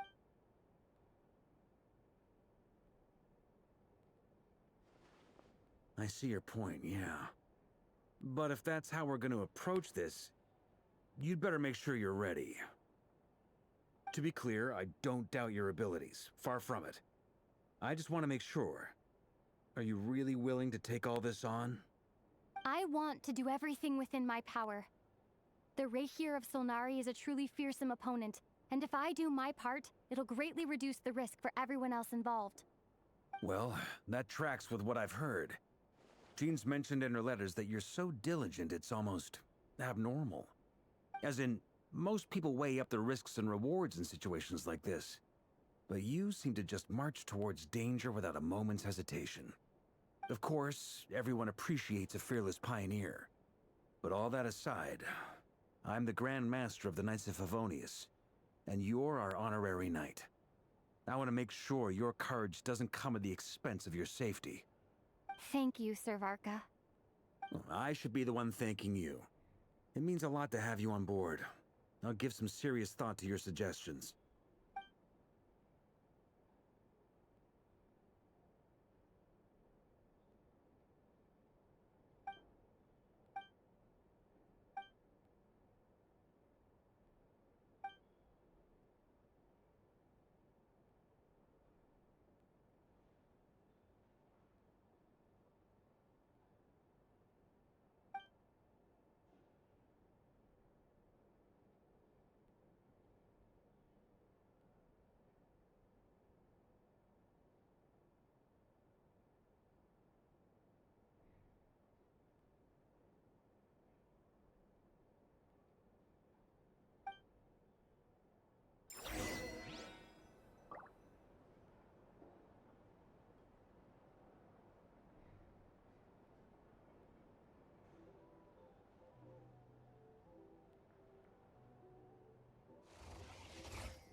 This is a thorough plan, but I do have one last question before we take action.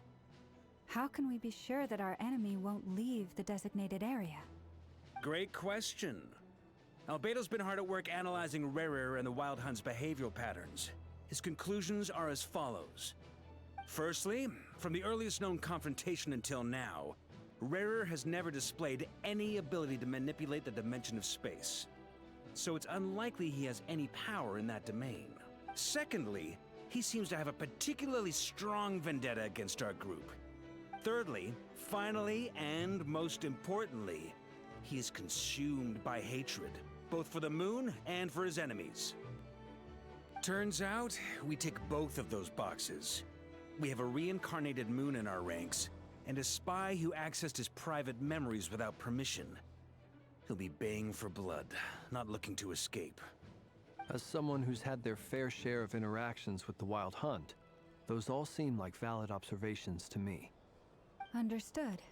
Then I will defer to the verdict of the group. Well, everyone, that's the plan in full detail. Albedo and Durin are carrying out their part as we speak. Plan approved. Scheduling. Okay, any firepower you need, I got you covered. Let's light this baby up. The Frost Moon Scions are behind you as well. And the rest of you?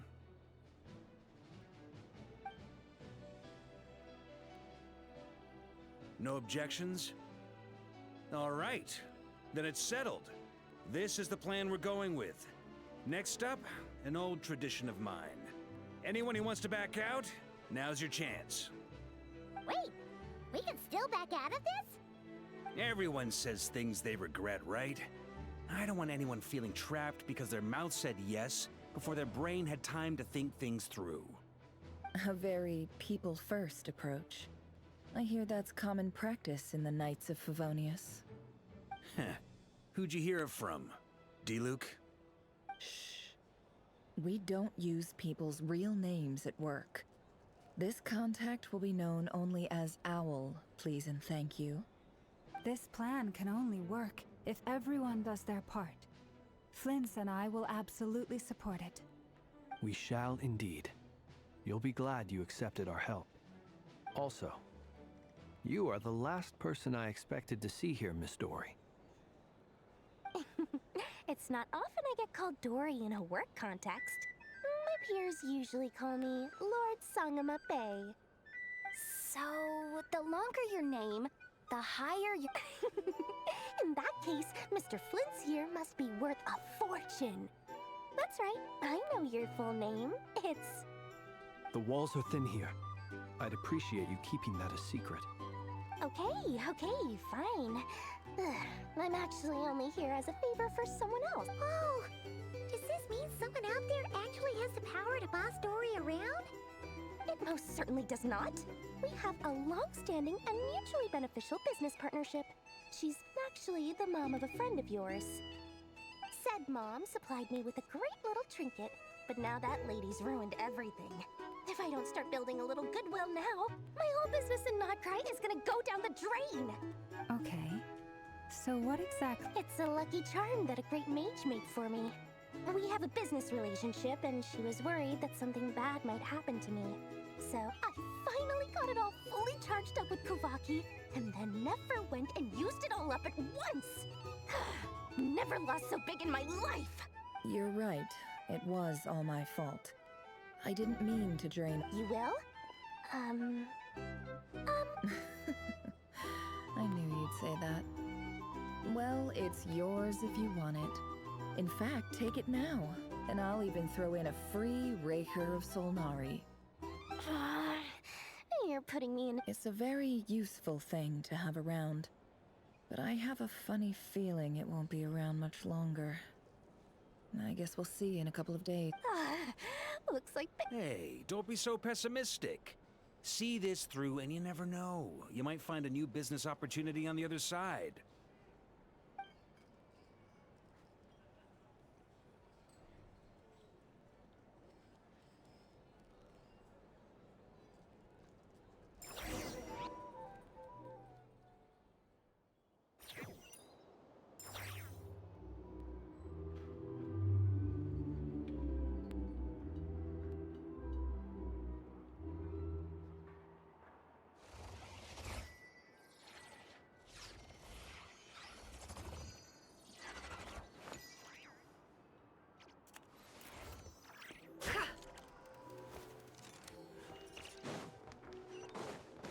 It all adds up.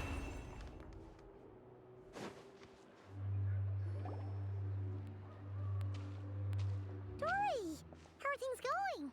Feeling ready? Oh, I was born ready. We only have 2 days. You think, Lord, don't forget. What, ta-da! See? It's right here. Ah, it's so pretty. Did you make it? No, I have a supplier. In we go. Aha! No wonder you were talking about Lucky Charms. That's not the full story. It actually started a while back as a project between me and the Dendro Archon. Mage Alice once warned me that this world won't stay safe forever. There may come a day when everyone faces a great crisis. I passed this on to the Dendro Archon, and she secretly brought together a research team made up of Sumeru's top scholars to invent a technology that could keep people safe. Anyway, point being, it was the Dendro Archon who asked Kaveh to build this little contraption. As one of the top Kashara War talents, he was the obvious choice. Took him long enough. He stressed over it for ages. Must have gone through at least a dozen designs before producing a final product. But that's Kaveh for you. Marak delivered it to me a couple of days ago, along with a letter from Kaveh. Could I ask why I'm sending this technology to you? And what's your proposed use case? Has it been approved by the relevant authorities? So nosy. My fault for sending him the research permit to begin with. Surely Nahida must have told him you were involved in this project. He was probably just nervous because you're always so secretive about your business. Could be. Anyway, I just replied, let's hope there never has to be a use case, because it would involve grave danger. Fair enough. But it sounds like he was just being cautious. He probably felt responsible as the one who made it. Or maybe he was asking as a favor for his housemate. He's done that before. Not sure why, though. His housemate doesn't seem to really care that much about this kind of stuff.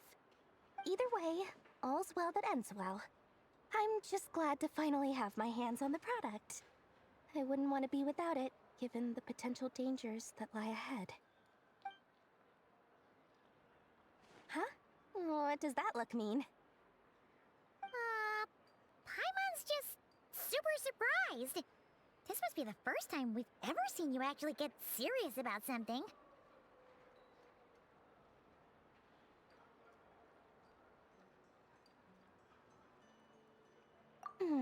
Well, a long time ago, I made a promise to myself. I promised that I was gonna live every day of my life with a big beaming smile. Obviously, Mora plays a big part in that. But there are always gonna be times in life when you have to give something back. That could mean paying back a debt, returning a favor, or showing some kindness. Alice has been a huge help to me over the years. She was the first investor I ever had.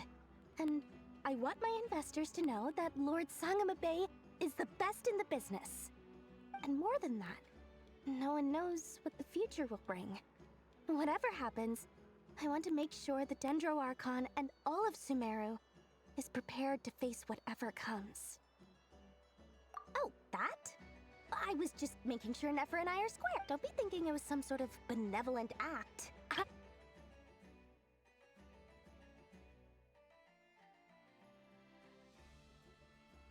My priority is doing the business that I want to do. So long as my conscience lets me, but it usually... Alright! I do say so, and that's the whole point. I'm a businesswoman. Don't go trying to figure out what kind of person I am. You'll exhaust yourself. Oh, and could you two help me get this stuff where it needs to be? Thanks so much.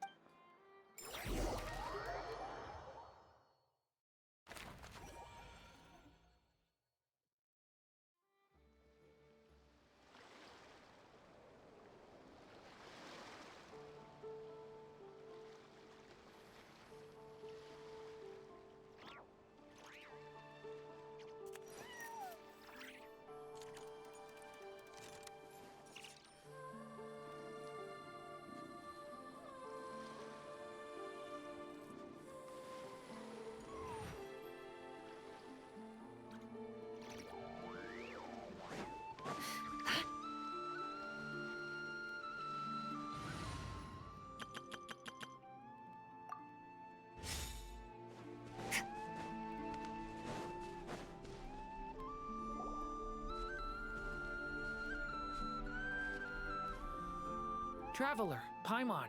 It's good to see you. Everything going smoothly over here? Sort of. As you're probably aware, Varka, Diren, and I captured some abyssal creatures from the Wild Hunt. Per the plan, we dissected and analyzed some samples of these creatures. The process went very smoothly.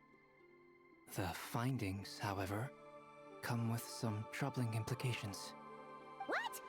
You can actually dissect the Wild Hunt? That depends on your definition of Wild Hunt and dissection. Harmless, lifeless.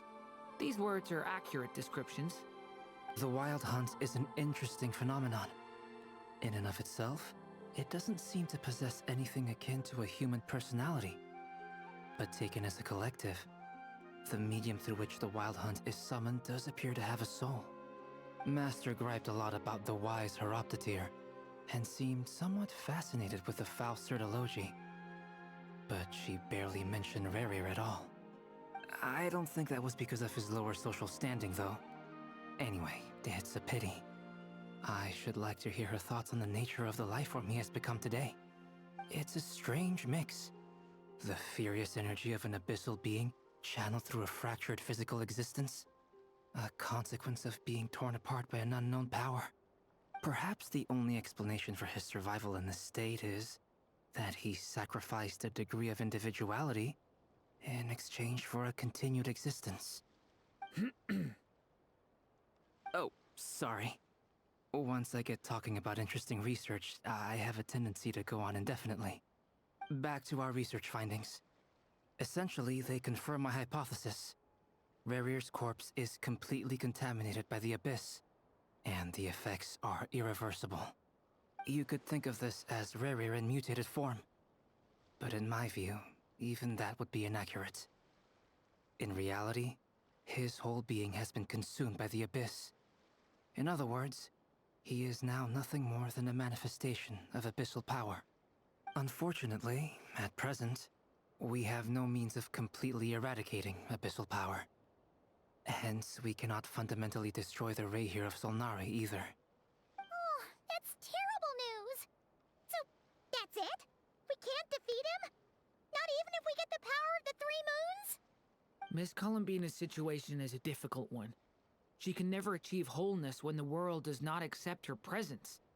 It's as if her creator banished her to a place she can never be accepted.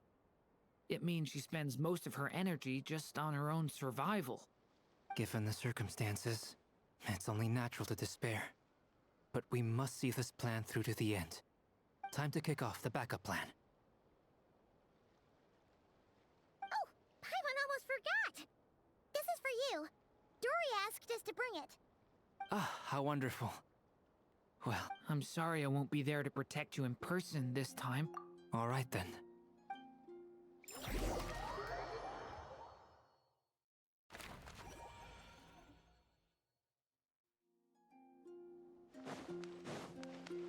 Merciless. Shower me with praise!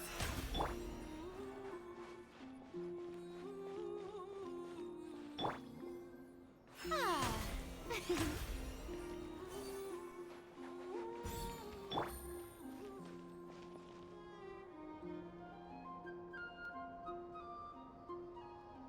Miss Lauma, is everyone here?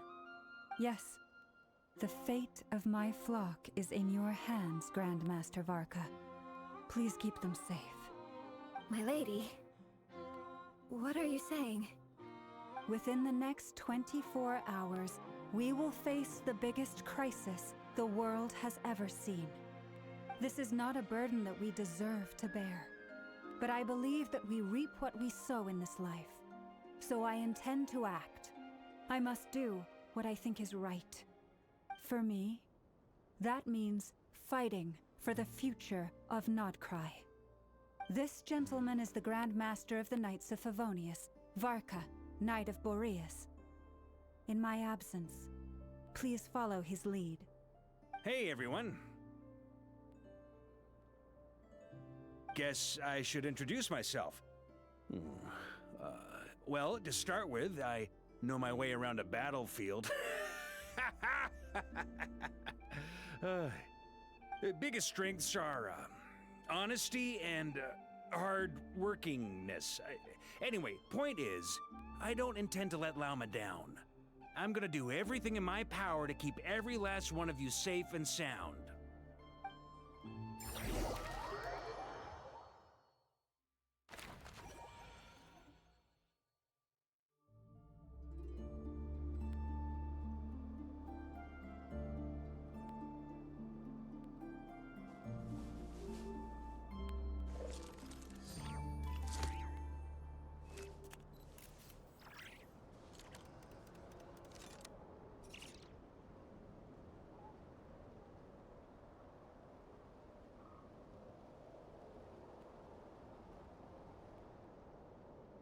I got a new letter from an informant.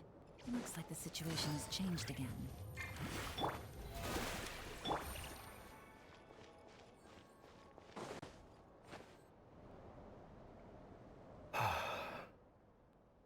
Something on your mind? Miss Columbina, was it? I believe that's how the others addressed you.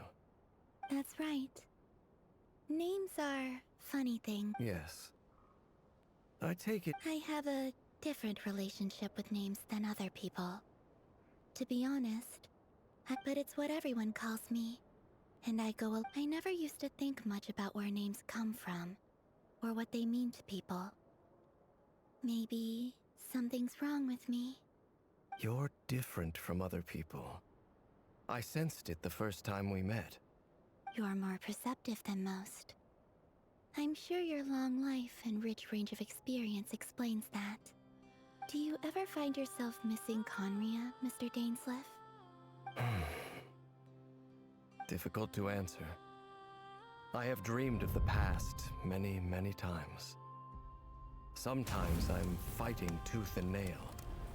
Other times I'm lying on the ground, defeated. I don't recall any happy moments from that time. It has been too long. Is that because hatred survives longer than love and affection? That would not be for me to say. I make no excuses for the grudges I bear. But whatever the reason, I remember little that was beautiful or sentimental. Thank you for your help with the Rerir situation.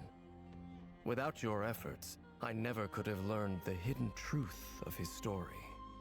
You're welcome. I know he's your friend. Friend? He betrayed me.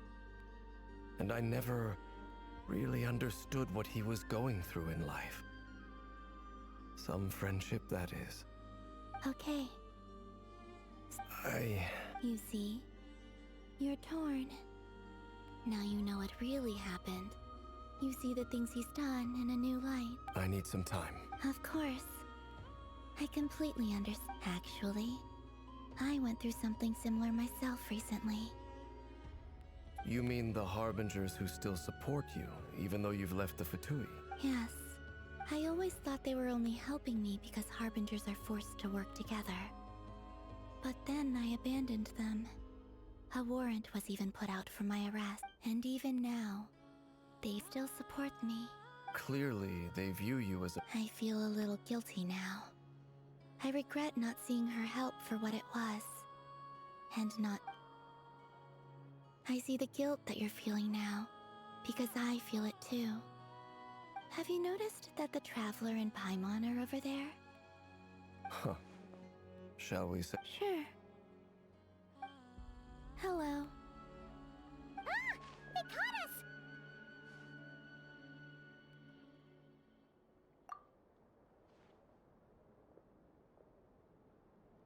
I apologize for making you worry. No doubt you wish to know where I stand on the plan to take down the Recher of Solnari. I'm afraid I need a little time, but I will seriously consider joining you. You will? Oh, thank you so much! Everyone will be so grateful to hear that! They needn't be. This was something that I was going to have to face up to eventually. That doesn't matter to them. They're grateful to you regardless. You can't control their gratitude, So just accept it. And then, have a think about whether you're willing to join us.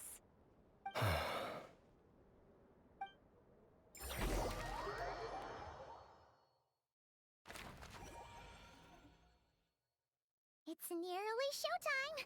Let's go rendezvous with the others. You know the place.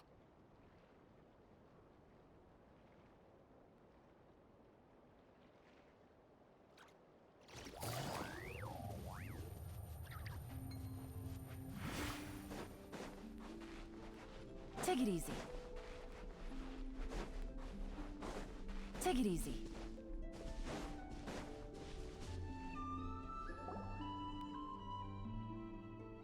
Ah, you're earlier than I expected. Hey, Flint's! Been waiting here long? Not too long. I came a little early so I'd have some time to think. Are you nervous about the battle? Quite the opposite. I'm reminiscing on my past battles. When I was awakened by the Ratniki, I had not touched a weapon in many years. I felt like the battlefield was not where I belonged. But after waging war against the Wild Hunt for so long, I came to realize something. A life of absolute peace is simply not a possibility for me. My restless flame indicates that somewhere inside of me, there is a deep yearning to root out the evil in this world. Oh, that doesn't sound like such a bad thing.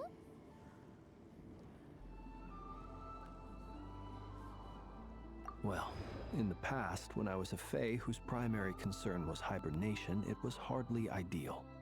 But it certainly serves me well here in the present. And I am delighted to be able to join forces with you in this endeavor. Looks like I'm not the first to arrive. Ah, Miss Lauma. Did you sleep okay last night? I struggled to settle down at first, because of the nerves. But don't worry. I got enough sleep in the end. I'll be just fine.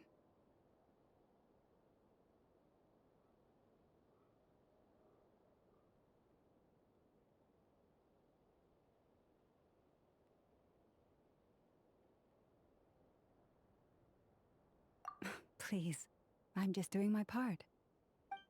Never! Over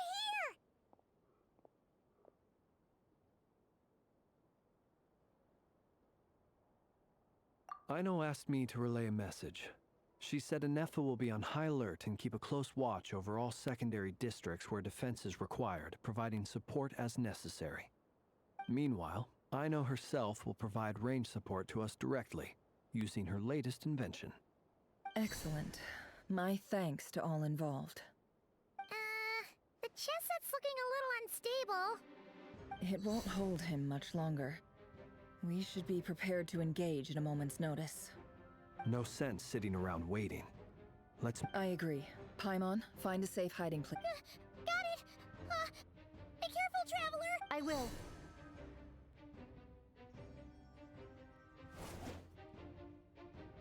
Everyone, take your position. Every ounce of strength we have in our bones.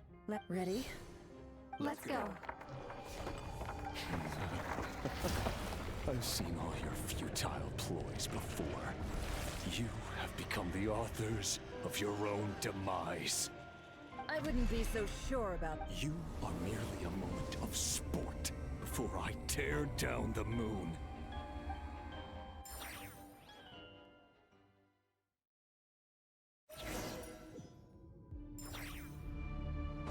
Stay on your toes. Yep. The moonlight betrays you. Observe. Be silent. Let me help you guys. Big bet! The moonlight betrays you. Observe. It all adds up. You poor lost lamb. Be silent. Observe. Close your eyes. Do you fear the dark? The moonlight betrays you. The mystery unravels. It all ends. Leave this place with one heart. Observe. Be silent. To dust. Observe. Hunt them down! forest. No more lies. The moonlight betrays you. Can't hide the truth. Be silent. Move. Steady now. Hunt them down. Observe. To dust. Moonlight. Move. By the frost moon of old. It all adds up. The deception ends here. Can't hide the truth. The moonlight. Pathetic. Wipe out! Water jet! It all adds up. It began with the moon, and so shall it end. The moon will protect you.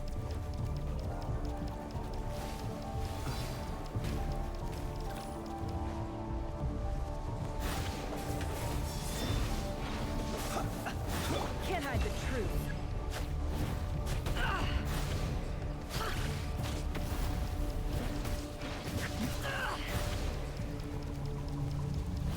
Do you see now?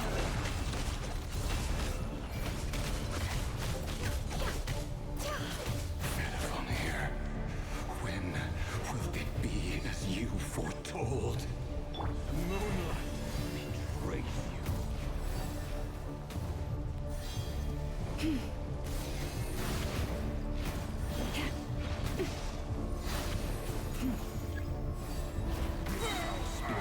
Welcome here. Fear the... Seek within. For the everlasting forest. It all adds up. Let's see what you're made of. It's all futile. Be silent. To dust. Pathetic. Leave. No more lies. The deception ends here. Futile. Hunt them down.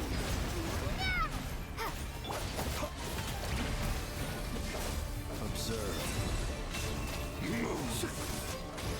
Close your eyes. The moonlight. Protect us with one heart. Move. Pathetic. Hunt them down. Observe. Are you quite finished? Futile.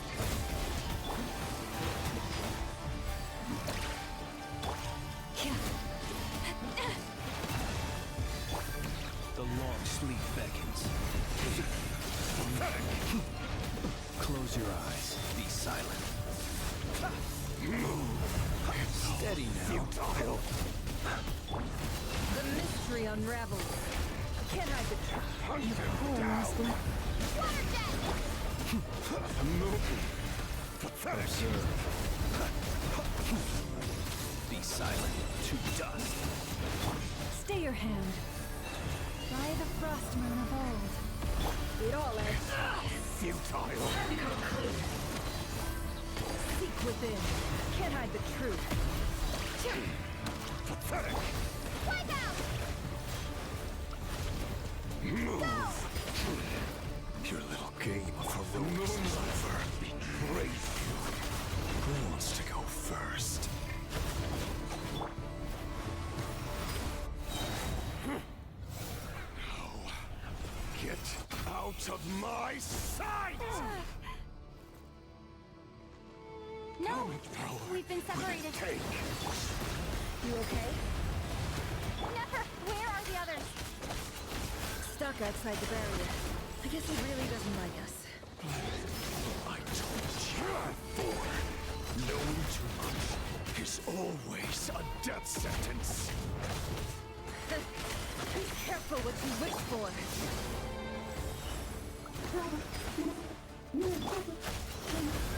Laura! Can you hear me? Silence. But at least I know they're still there. I need to focus. Stick to the plan. Remember my most important task. Just stalling him. If I can stall him for long enough, the moment will come.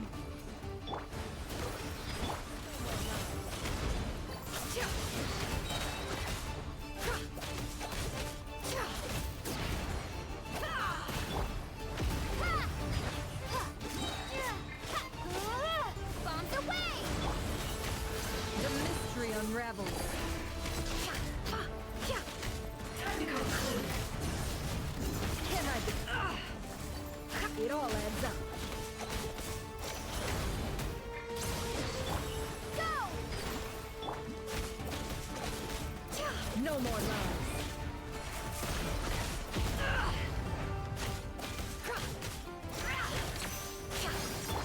Water jet! It all adds up.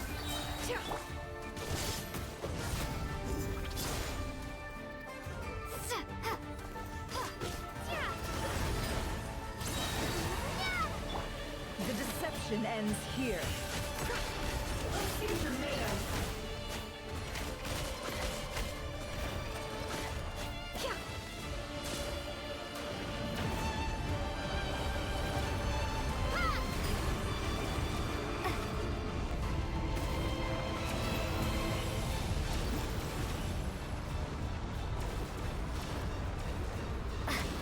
I've got this.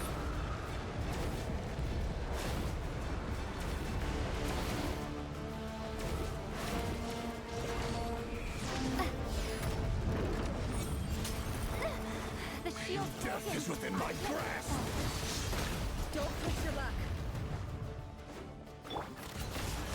No more lies.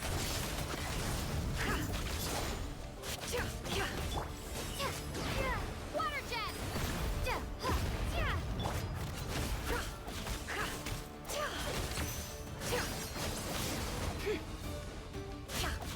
Can't hide the truth.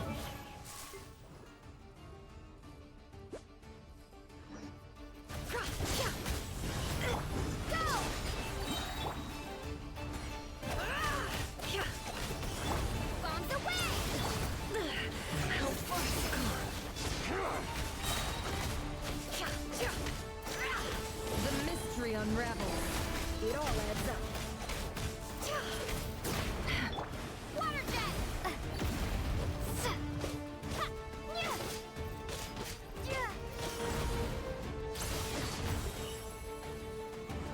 Your death is within my grasp!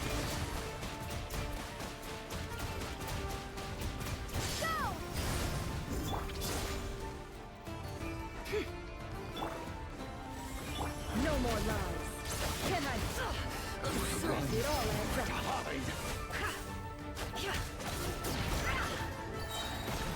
Can't hide the truth. It all falls into place. Water jet! Wipe out! Seek within. No more lies.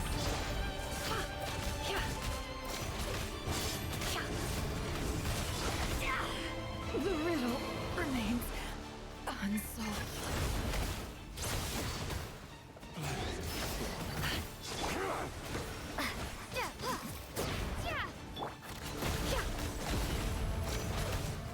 Let's see what you're made of.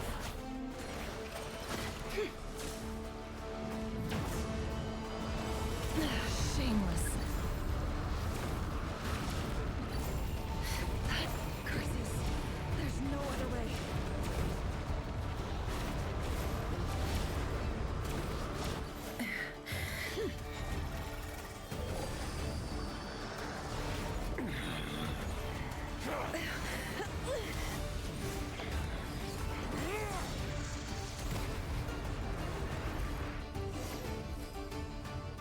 The only way to defeat Rarer is to borrow his own power. That means Columbina will have to disappear while you have to hold on.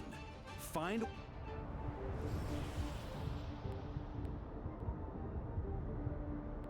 Never! Your eyes are bleeding. Soon you... And then, I will reduce you to dust. But that dust will plague your memories. Come on. Keep holding on. Any other tricks up your sleeve? Let's see them. As entertaining as they are. You've backed yourself into a corner. You don't fool me. I see your fear clear as day. I have to stoke his rage. Make him unleash. You fear what you could never defeat. You fear the thought of never being able to save your beloved. You cannot win the fight against fate, Rarir.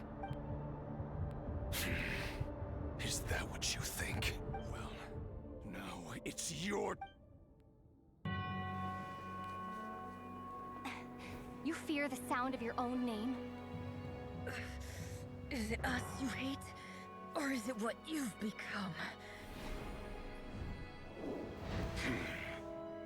Let's see what becomes of you!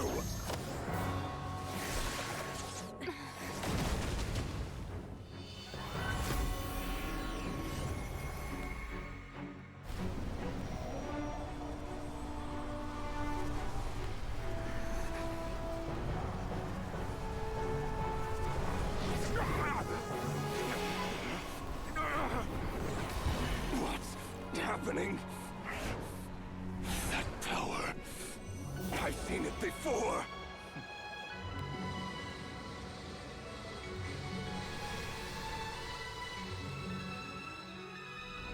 His power is on another level. We'll need to use an alchemical array to convert his power into a usable form. Then quickly channel it into Columbina, rendering her powerful enough to compete with him. I'll join you. I can help. If I release enough abyssal energy into a confined space, it'll create a potential difference, allowing us to extract a huge amount of elemental energy. Next, I'll synchronize with everyone's minds using pyro, then give you temporary access to their abilities and fields of view. But it won't last long. Can you see? Well enough.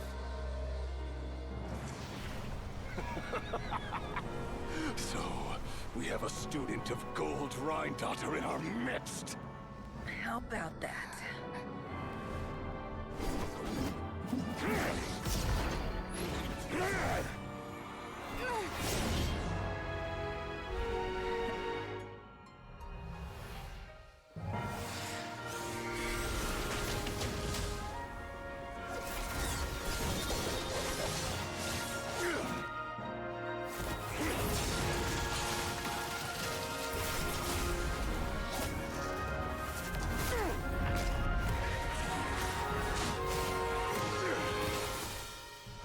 You use my own power against me? Just like how you stole Kuvaki. Look familiar?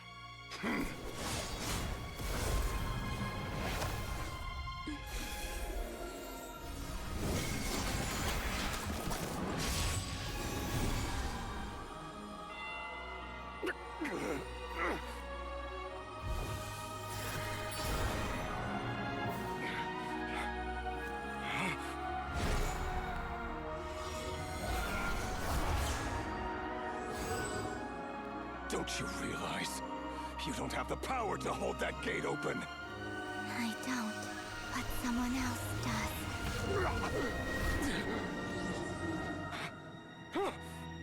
Goodbye, Rerir.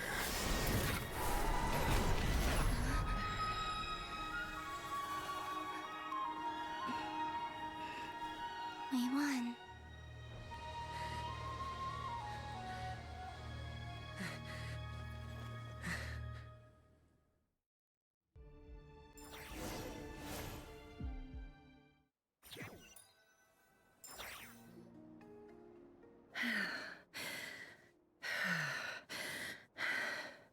Nefer, how are your eyes? They're fine. Apart from the blind. It's not too late. Let me handle it.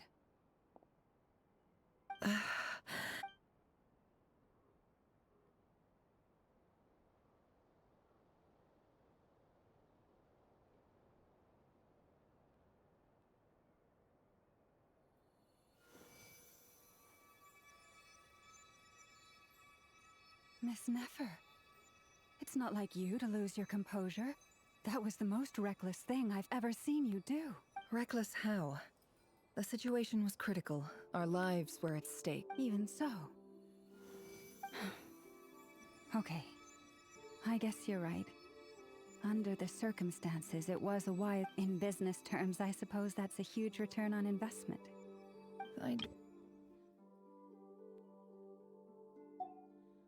Still, I don't like this outcome.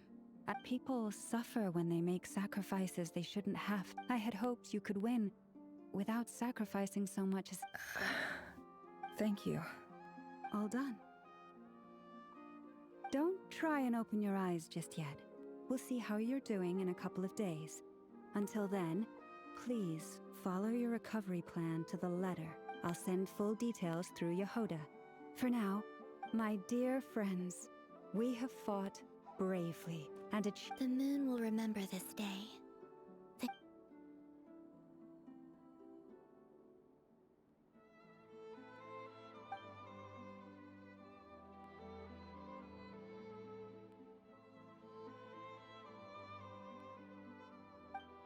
There's something I want to let you know.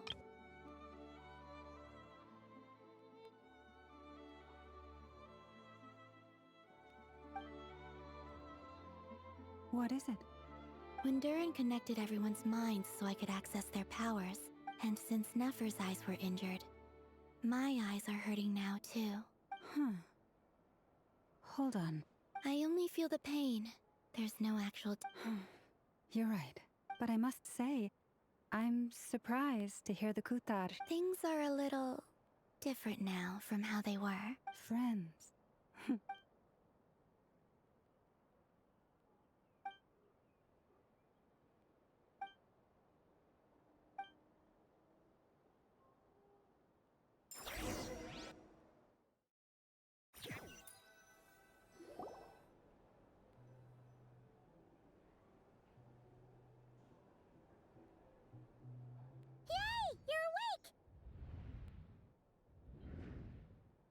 How are you feeling? Any aches and pains? Did you I'm doing all right. Phew. Well, Glad to hear you didn't. well, it wasn't... Honestly, Paimon just can't relax when you're not your usual self. She couldn't enjoy the food and settle down to sleep.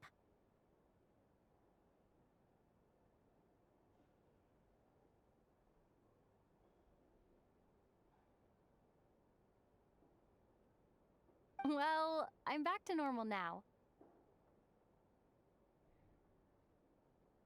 Oh yeah, and Albedo swung by earlier. He said to tell you to head to the tavern when you woke up. Varker and the others are organizing a victory feast and they want to celebrate with you. He also dropped off some medical supplies, but you seem fit as a fiddle, so guess you won't be needing those. If you're feeling up to it, let's head over now. Wouldn't want to keep them waiting.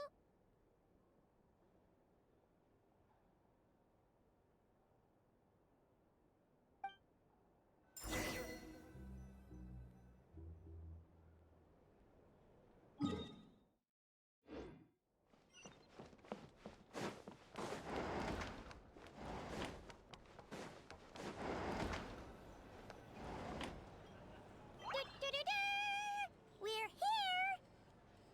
Traveler and Paimon! Perfect timing! We were literally just saying how there's no way we're holding this victory feast without you any longer, and we would have postponed it till tomorrow.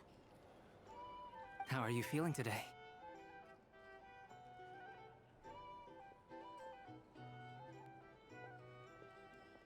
Much better, thanks.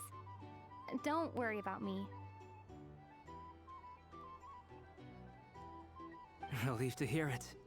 If that changes, just let me know. Happy to check you over at any time. Yep, we're here for you. Anything you need, just let us know. Oh wait, where's Nefer?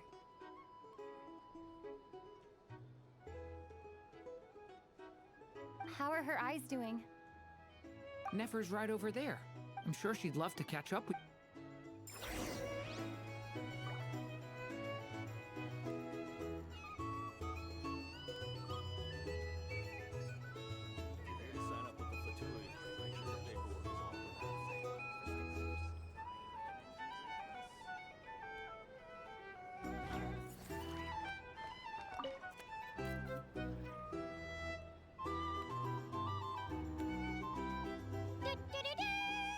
We're here!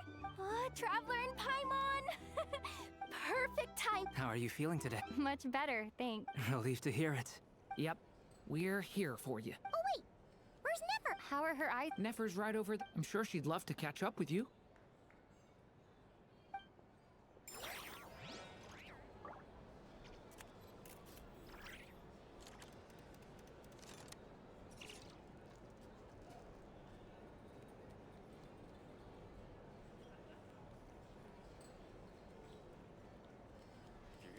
with the Fatui. Make sure your paperwork is all in order.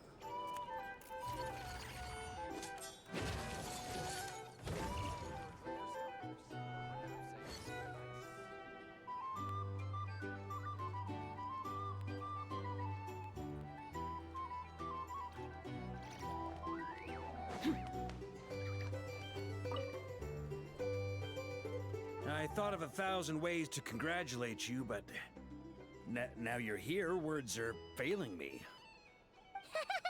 The honorary knight stuns them speechless once again.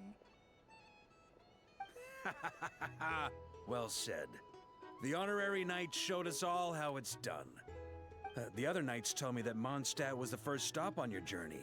All of us are truly delighted to count you as our friend. I'd like to thank you for supporting the Knights of Favonius, and also for helping us save Krai.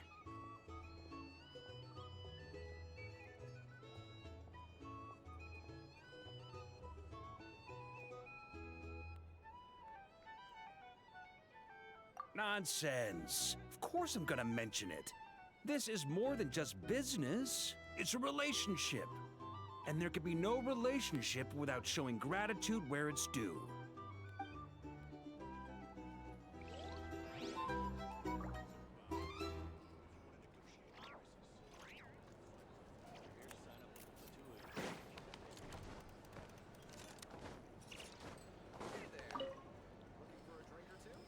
Hello, you. Recovered from. Come on, what do you mean? Of course I'm gonna ask. I care about my friend's well being. And we are friends, aren't we? Get yourself a drink. You've more than earned it. In fact, today, your drinks are on me. Lord Sangamabe's got you covered. Wow, really? What about Paimon? Has she earned it too? Has she? Please? Well, you... Yay! Wow! Drinks on Dory! What a historic day. Hey, keep your voice down, or everyone else... You... Have you heard anything I've been saying recently? Doing business in Krai has been an absolute nightmare. If I'm buying for everyone, oh... Okay. Paimon will speak more quietly. Jeez. That's more like it. Don't you forget, Lord Sangamabe doesn't just go around buying drinks for anyone and everyone.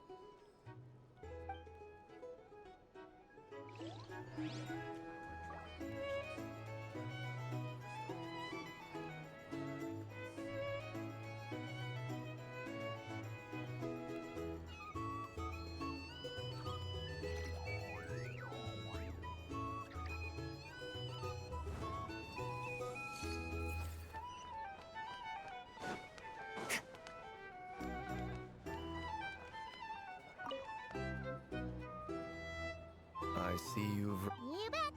Snoozed her way to a full recovery. Glad to hear it. A healthy body is paramount. Nothing else in life is possible without it. So take it slow. You can't afford an injury.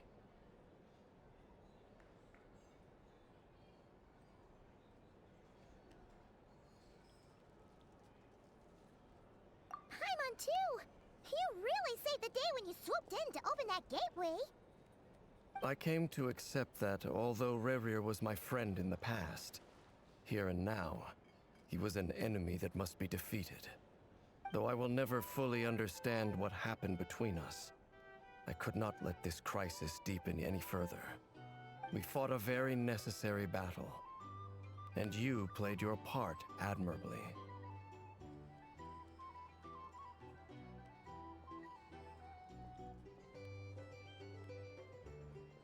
Yeah! And if you ever need to talk, just remember, we're always here.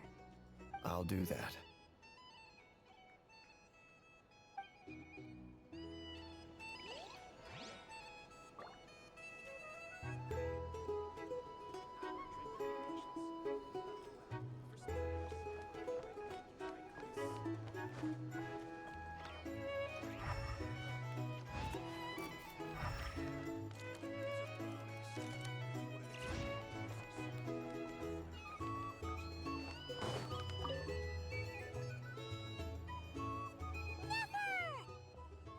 Traveler, Paimon, Are you recovering well?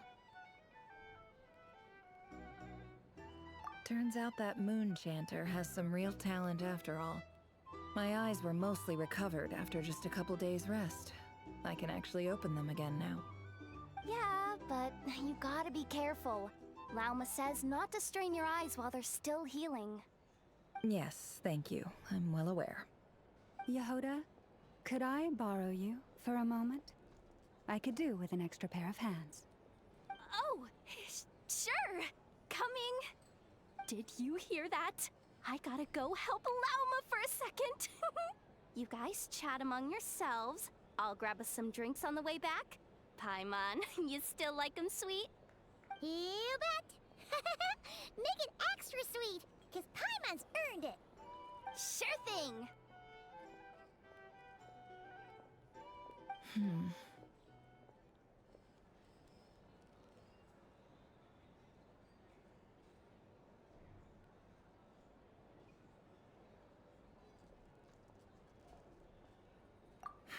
The Raker of Solnari.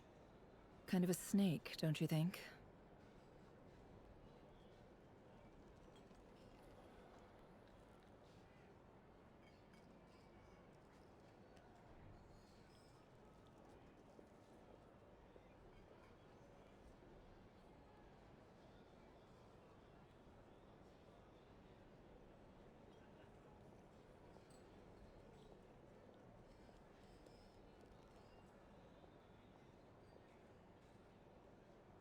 No, definitely a snake. A poisonous one who spewed his venomous hatred everywhere. Anyone who seeks revenge out of hatred for other people has become a snake. That's something my dad used to say.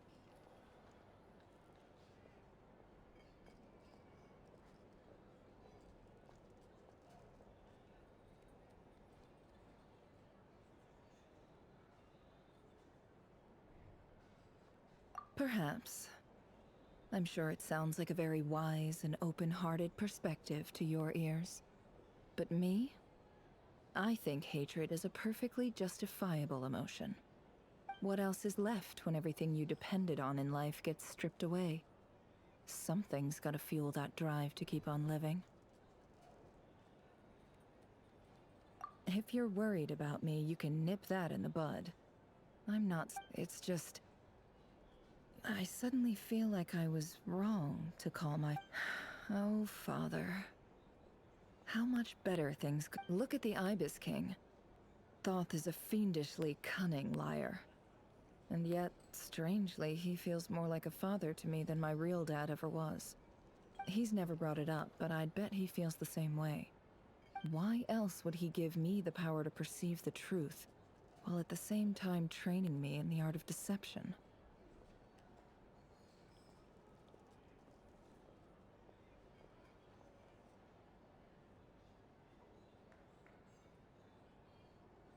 Well, King Deshret banished him to Aru, which is essentially a prison, and posed 3 questions to him. He promised that he'd have his freedom if he could find the answers. His response was to take on a physical form and approach me, hoping that I could become his envoy and search for one of the answers on his behalf. Did he really think I'd fall for that? He's stuck there. He can't make me return what he gave to me.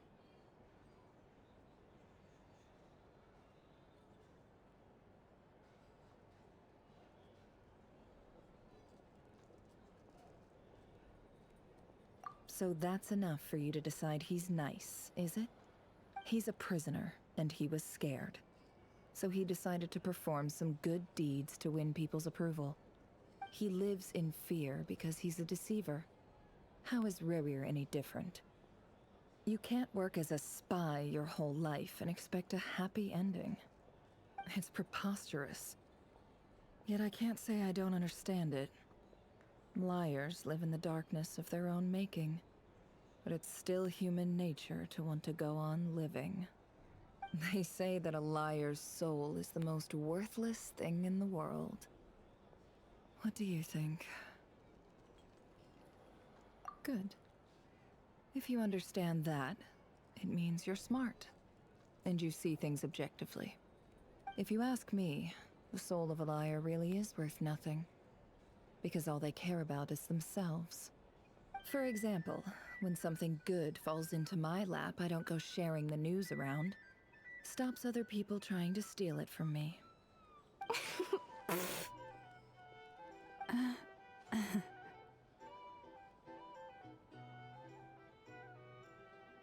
So be it. They have sharp ears. I can't keep anything from them.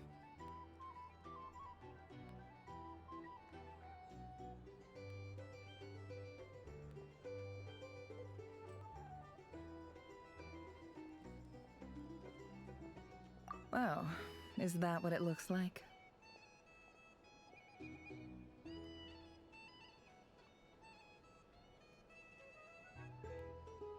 Well, you all know my past now, and I can't simply eliminate everyone who knows too much. So I guess I just have to put up with you, for the foreseeable future at least. When you find yourself in a situation you can't control, the safest play is to keep calm and start monitoring everyone involved like a hawk. In the intelligence world, you need to have a sense of perspective and play your hand accordingly. If you understand what's at stake, please ensure my secret is safe with you. I trust you'll respect my wishes as a friend. But don't forget, I will also be watching you like a hawk.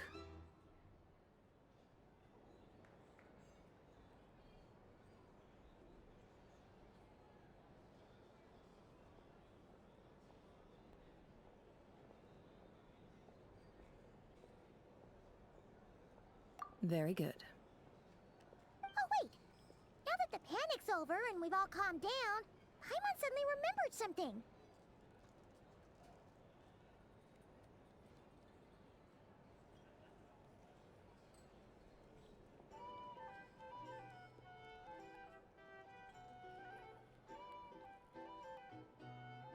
After all that build-up, our mystery ally never showed up even once!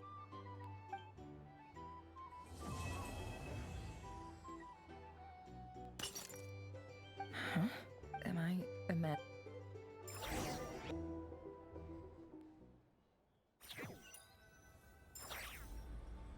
So, that close colleague who stayed behind with you? What's he been up to? Don't know, don't care. I get more normal human interaction from hanging out with Bosco too than him. Although, now you mention it, he hasn't bothered me in a while. I wonder if... If he's disappeared without a trace, it's the biggest gift he ever gave to the world. But I somehow doubt that's what's going on. He won't lie low forever. So we'd better stay on guard.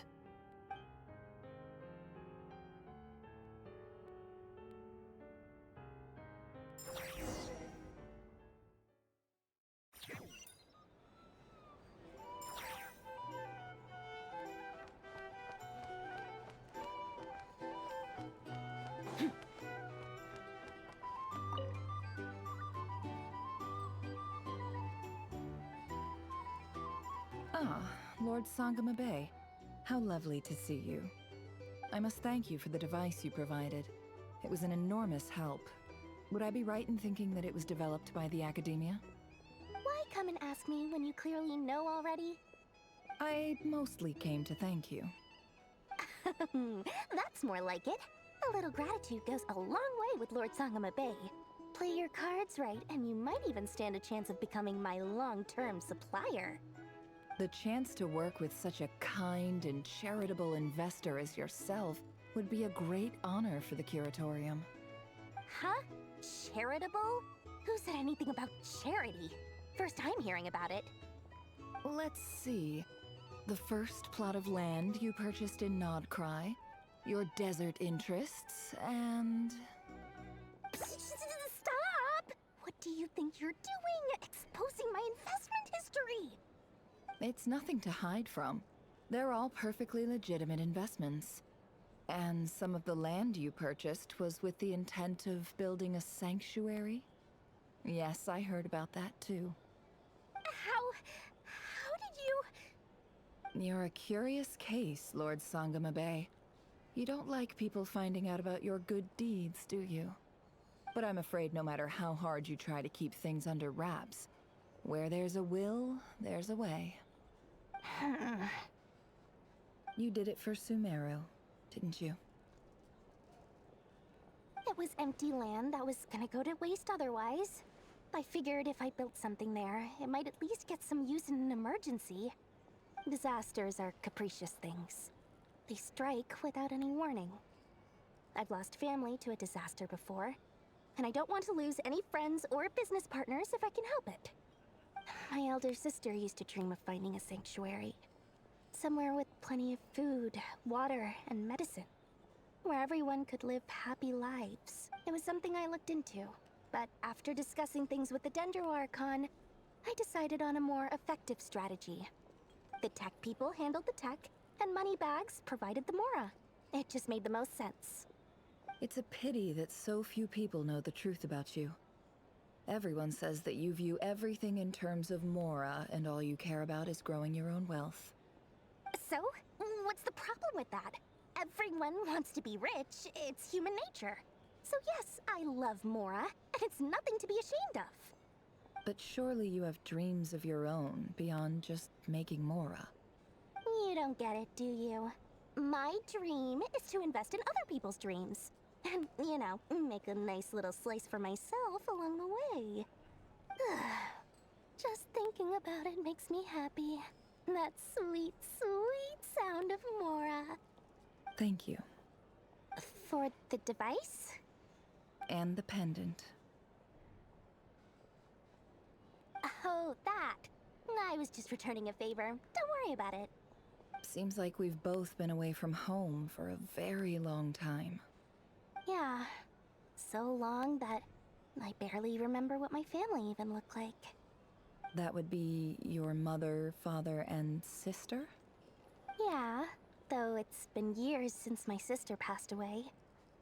It's not like I want to forget them, obviously, but memory can be even more ruthless than the most calculating business person. Beyond a certain point, if something isn't helping you, it just gets rid of it. My sister can't help me now. Slowly but surely, her face is fading from my mind's eye. It's become a vague impression. Not everything will fade. When loved ones pass away, the beautiful memories are the ones that last the longest. Yeah, that's true. If you ask me, that's the one silver lining in all of it. Well, that, plus, I'm sure that life is much better now than it was back then. Oh, absolutely. I have tons of Mora, a big beautiful house, business is booming, and I'm as happy as can be. You've got a lot going for you too. Boss of the Curatorium of Secrets? I'm sure there's plenty of Mora to be made in that line of work. I appreciate the vote of confidence.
How have you been holding up?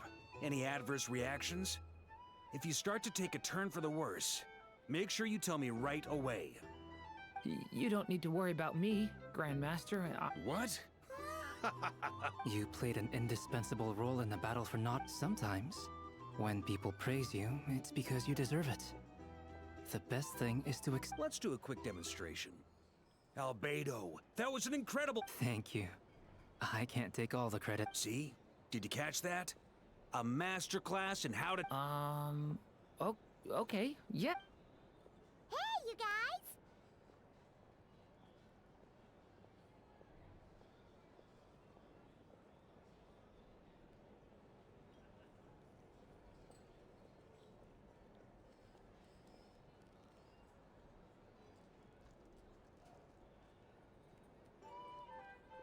Hey, look who's bounced back. Looking good, traveler. Seems like you've recovered. You won't need to take any more medication. Can I get you a drink? Huh? You know how to order at a bar now? You've sure learned a lot recently. Handling a drinks order is ridiculously simple compared to alchemy. Don't worry, I'll blend into society yet. Paimon believes it! You're clearly a fast learner, just like your brother. To be totally honest though, Paimon didn't quite follow all the details when you first explained the plan to us. Don't worry, that's completely understandable. Unless you're a student of alchemy, it's hard to grasp the principle and how the process works. To put it in the simplest terms, we saw how our enemy stole the power of Kuvaki. And that gave us the idea of stealing his power to turn it against him. When facing an enemy you have no hope of defeating, it's best not to engage them in battle. So, instead of looking for a way to overpower him, we decided to help Columbina get strong enough to at least stand up to him in a fight. For this to work, we had to analyze his modes of attack, confirm who his main target was, and make sure that he wouldn't go beyond the range of the alchemical array. For added security, we prepared a total of 4 arrays. But to mitigate the impact of the battle, we identified one location in particular as the ideal spot, which is where the confrontation took place. The alchemical array absorbed his abyssal power, then Durin processed it to render it usable by Columbina. That power enabled her to do what would otherwise have been nigh on impossible. What surprised me was that Dainsleif actually agreed to join us. Given his history with Rerir, he had every right to sit this one out, but we're extremely grateful for the decision he made.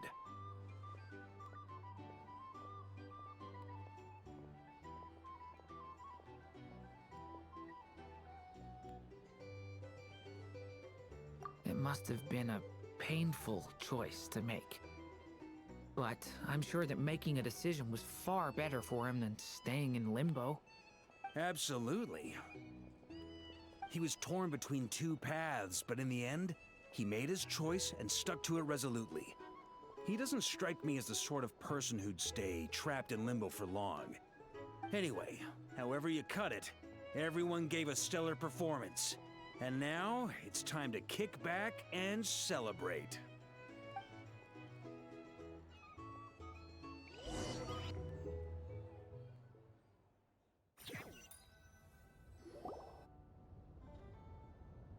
That's the only reason you're here.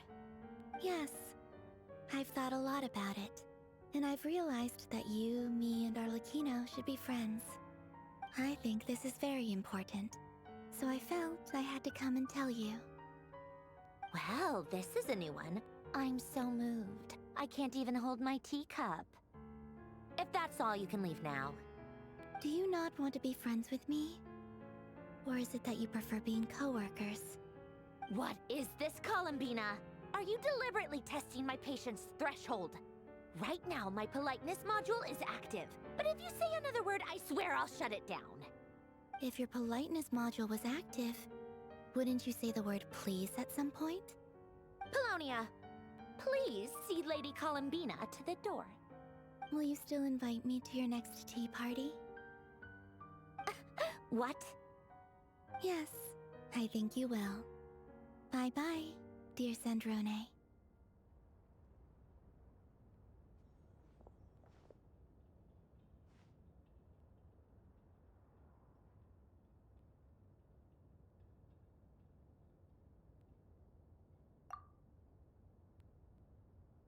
Last time, the Wild Hunt escorted you out. Would you rather I handled it myself this time? We just wanted to, see how you were doing now that it's all over. Why? Out of concern for my safety? I hope you didn't seriously think that the Rayhir of Silnari would be able to lay so much as a finger upon me, given how prepared I was. Mostly because you kind of helped us out, so we just wanted to check you were okay. Looks like all your robots are fixed, huh?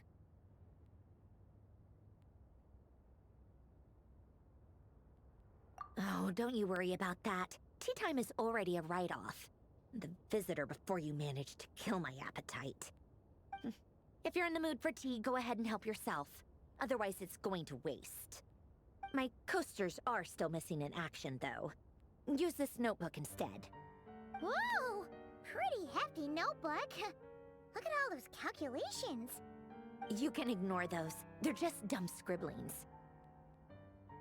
I doodle and write in my free time. Sometimes I remember the distant, dreamlike past. Sometimes I imagine the far-flung future. And other times, I grit my teeth and note down all the crazy nonsense going on in the present. Some people do the crosswords in the newspaper. This is my equivalent of that. Trying to predict the future is like daydreaming. And writing about the present just makes me furious. The past is my favorite. If nothing else, it's already set in stone, so I don't have to rack my brains trying to figure it all out. Huh. Although, having said that, the only vaguely interesting memory in my past is probably that guy they call Lord Artificer.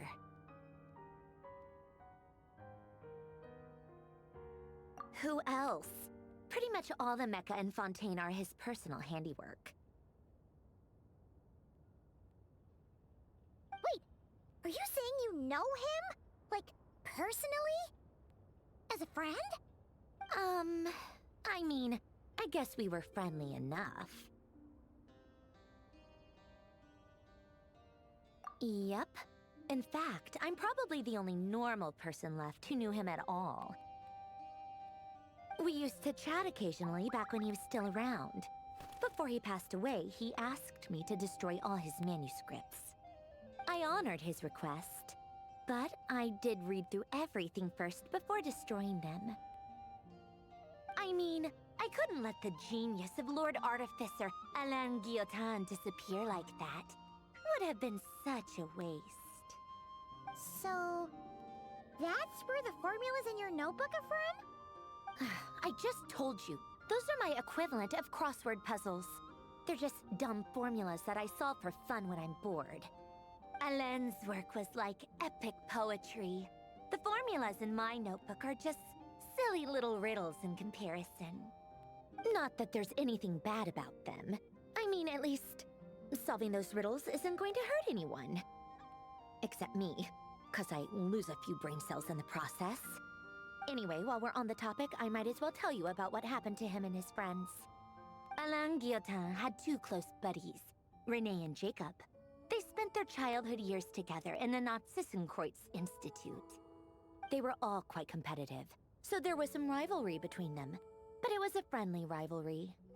But beneath the friendship and the rivalry ran something deeper, a sense of nostalgia for the past. Unfortunately, childhood would end. The prophecy would come true, the apocalypse would arrive, and the future would never be. A mad dream that would normally only capture the minds of lunatics began to take root in their hearts. A dream of saving the world. And if Renee and Alain had been people of lesser wits, that dream would probably have ended up as something for them to joke about in their older years. But alas, they were some of the sharpest minds around. They nurtured that dream with the full power of their intellect, and it grew into something that ate away at their souls. The first of them to fall under its spell was Renee. Against Alain's wishes, he persisted in experimenting on a mutual friend of theirs to try and save their life. Alain did not approve and parted ways with Renee. It's complicated. Alain wanted to believe that Renee only did what he did for the sake of their friendship.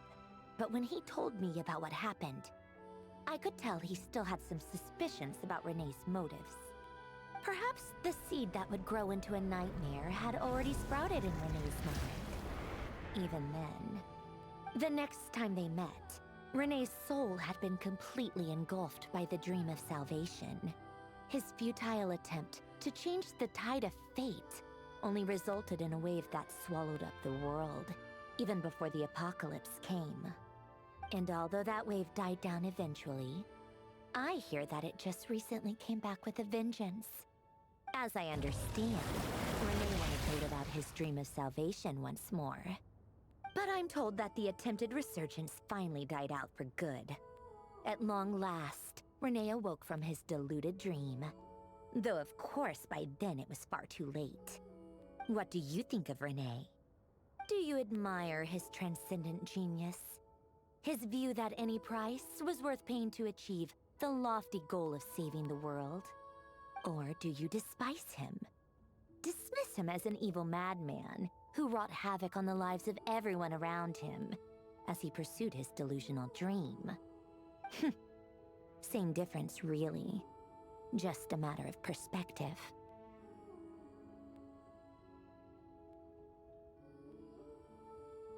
Really? I can't tell whether that's because you disapprove of his deeds or because he failed. Or maybe you have some other reason. Rene no longer exists in this world, and the dream he started went on to be realized by someone else.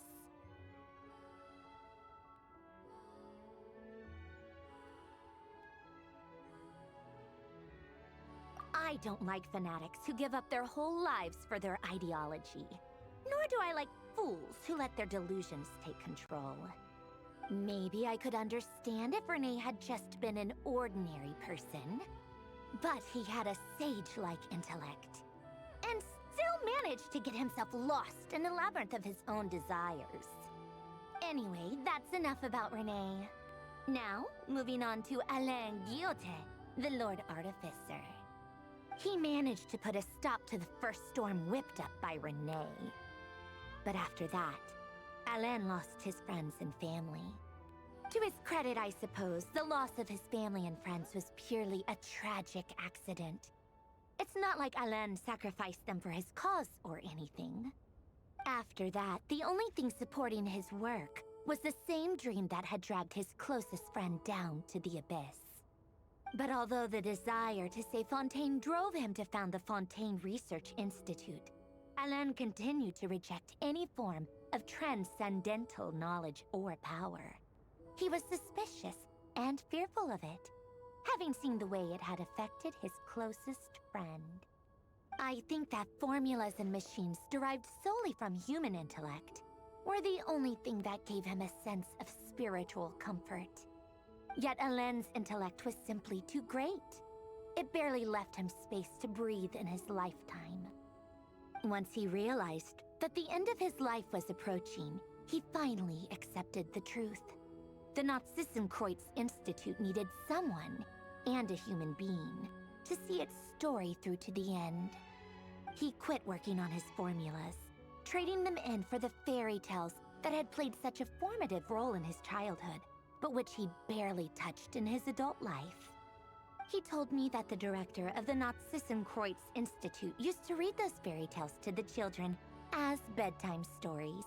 Apparently, they worked wonders at sending kids off to sleep. I think that all he wanted at that time in his life was to be able to sleep deeply without being plagued by depression. By that point, nothing else really mattered.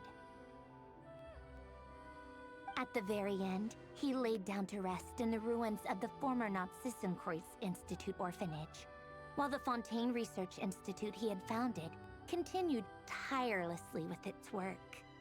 Many years after that, tensions over competing dreams would once again cause a rift, this time between members of the Fontaine Research Institute.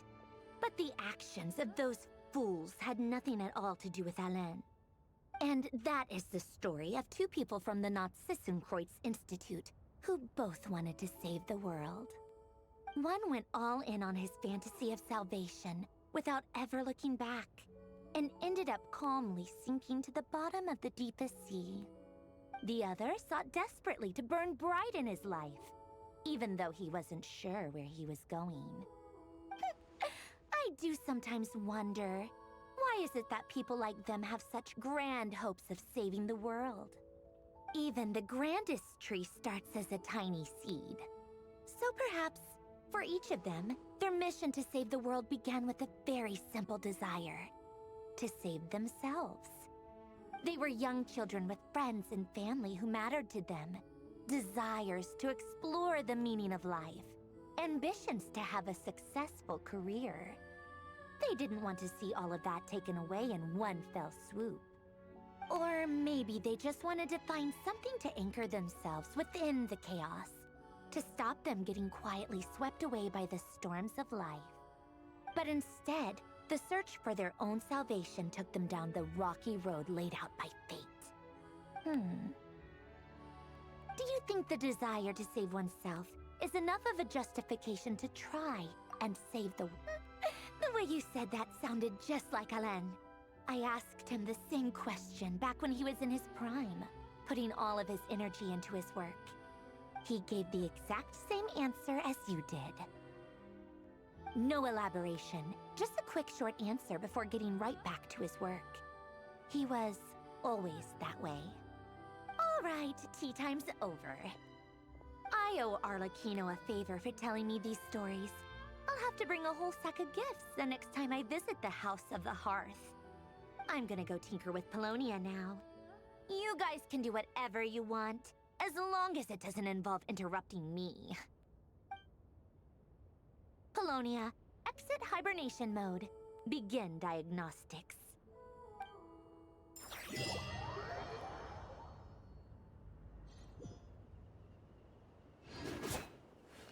Yoo-hoo!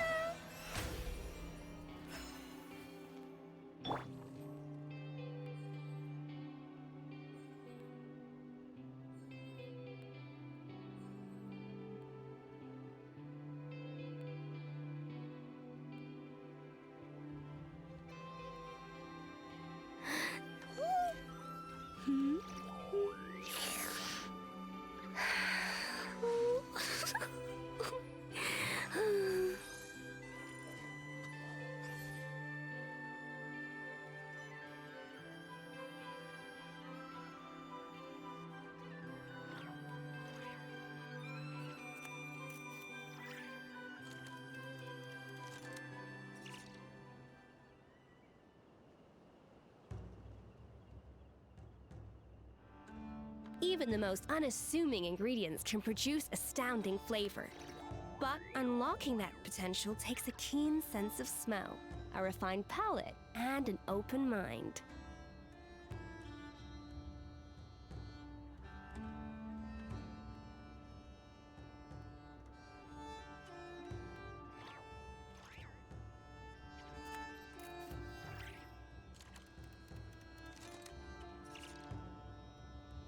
An important part of cooking is making sure the ingredients absorb the flavors in the dish.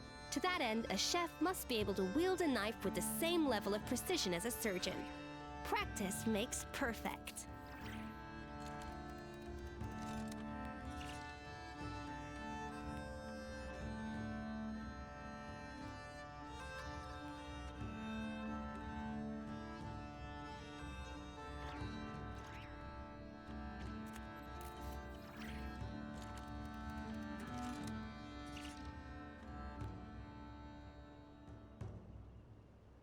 Even the most unassuming ingredients can produce astounding flavor. But unlocking that potential takes a keen sense of smell, a refined palate, and an open mind.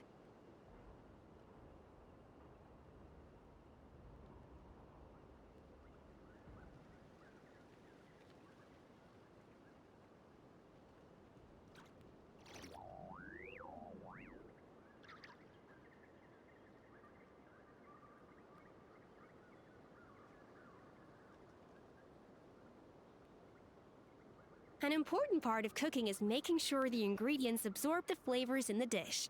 To that end, a chef must be able to wield a knife with the same level of precision as a surgeon. Practice makes perfect.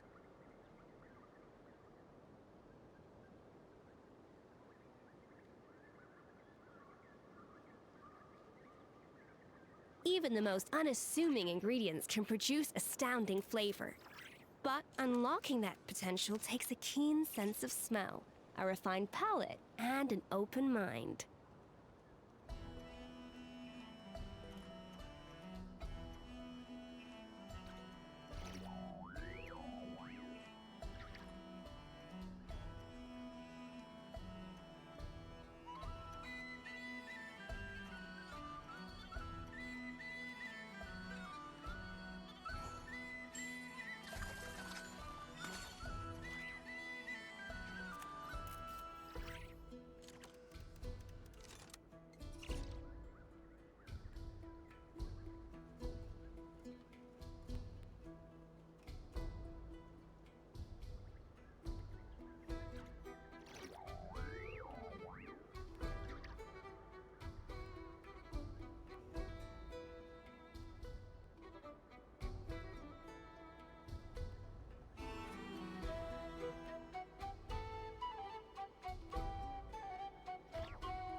Know of any new orchestral pieces?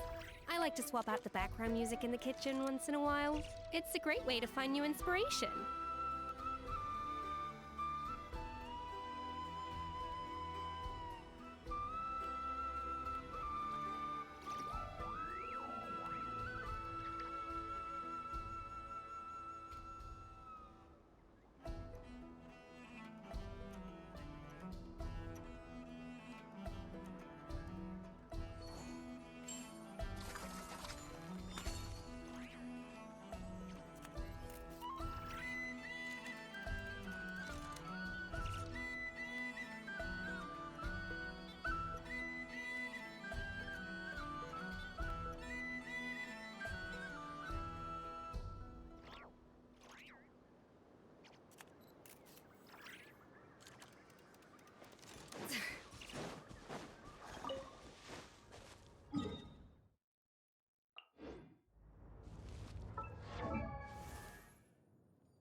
Tea parties are a must for the well-mannered. If you'd like to learn the proper etiquette, I'd be happy to teach you. Off to the freezer! A burst of flavor! Here comes the catch. Let my name echo in song! Into the void!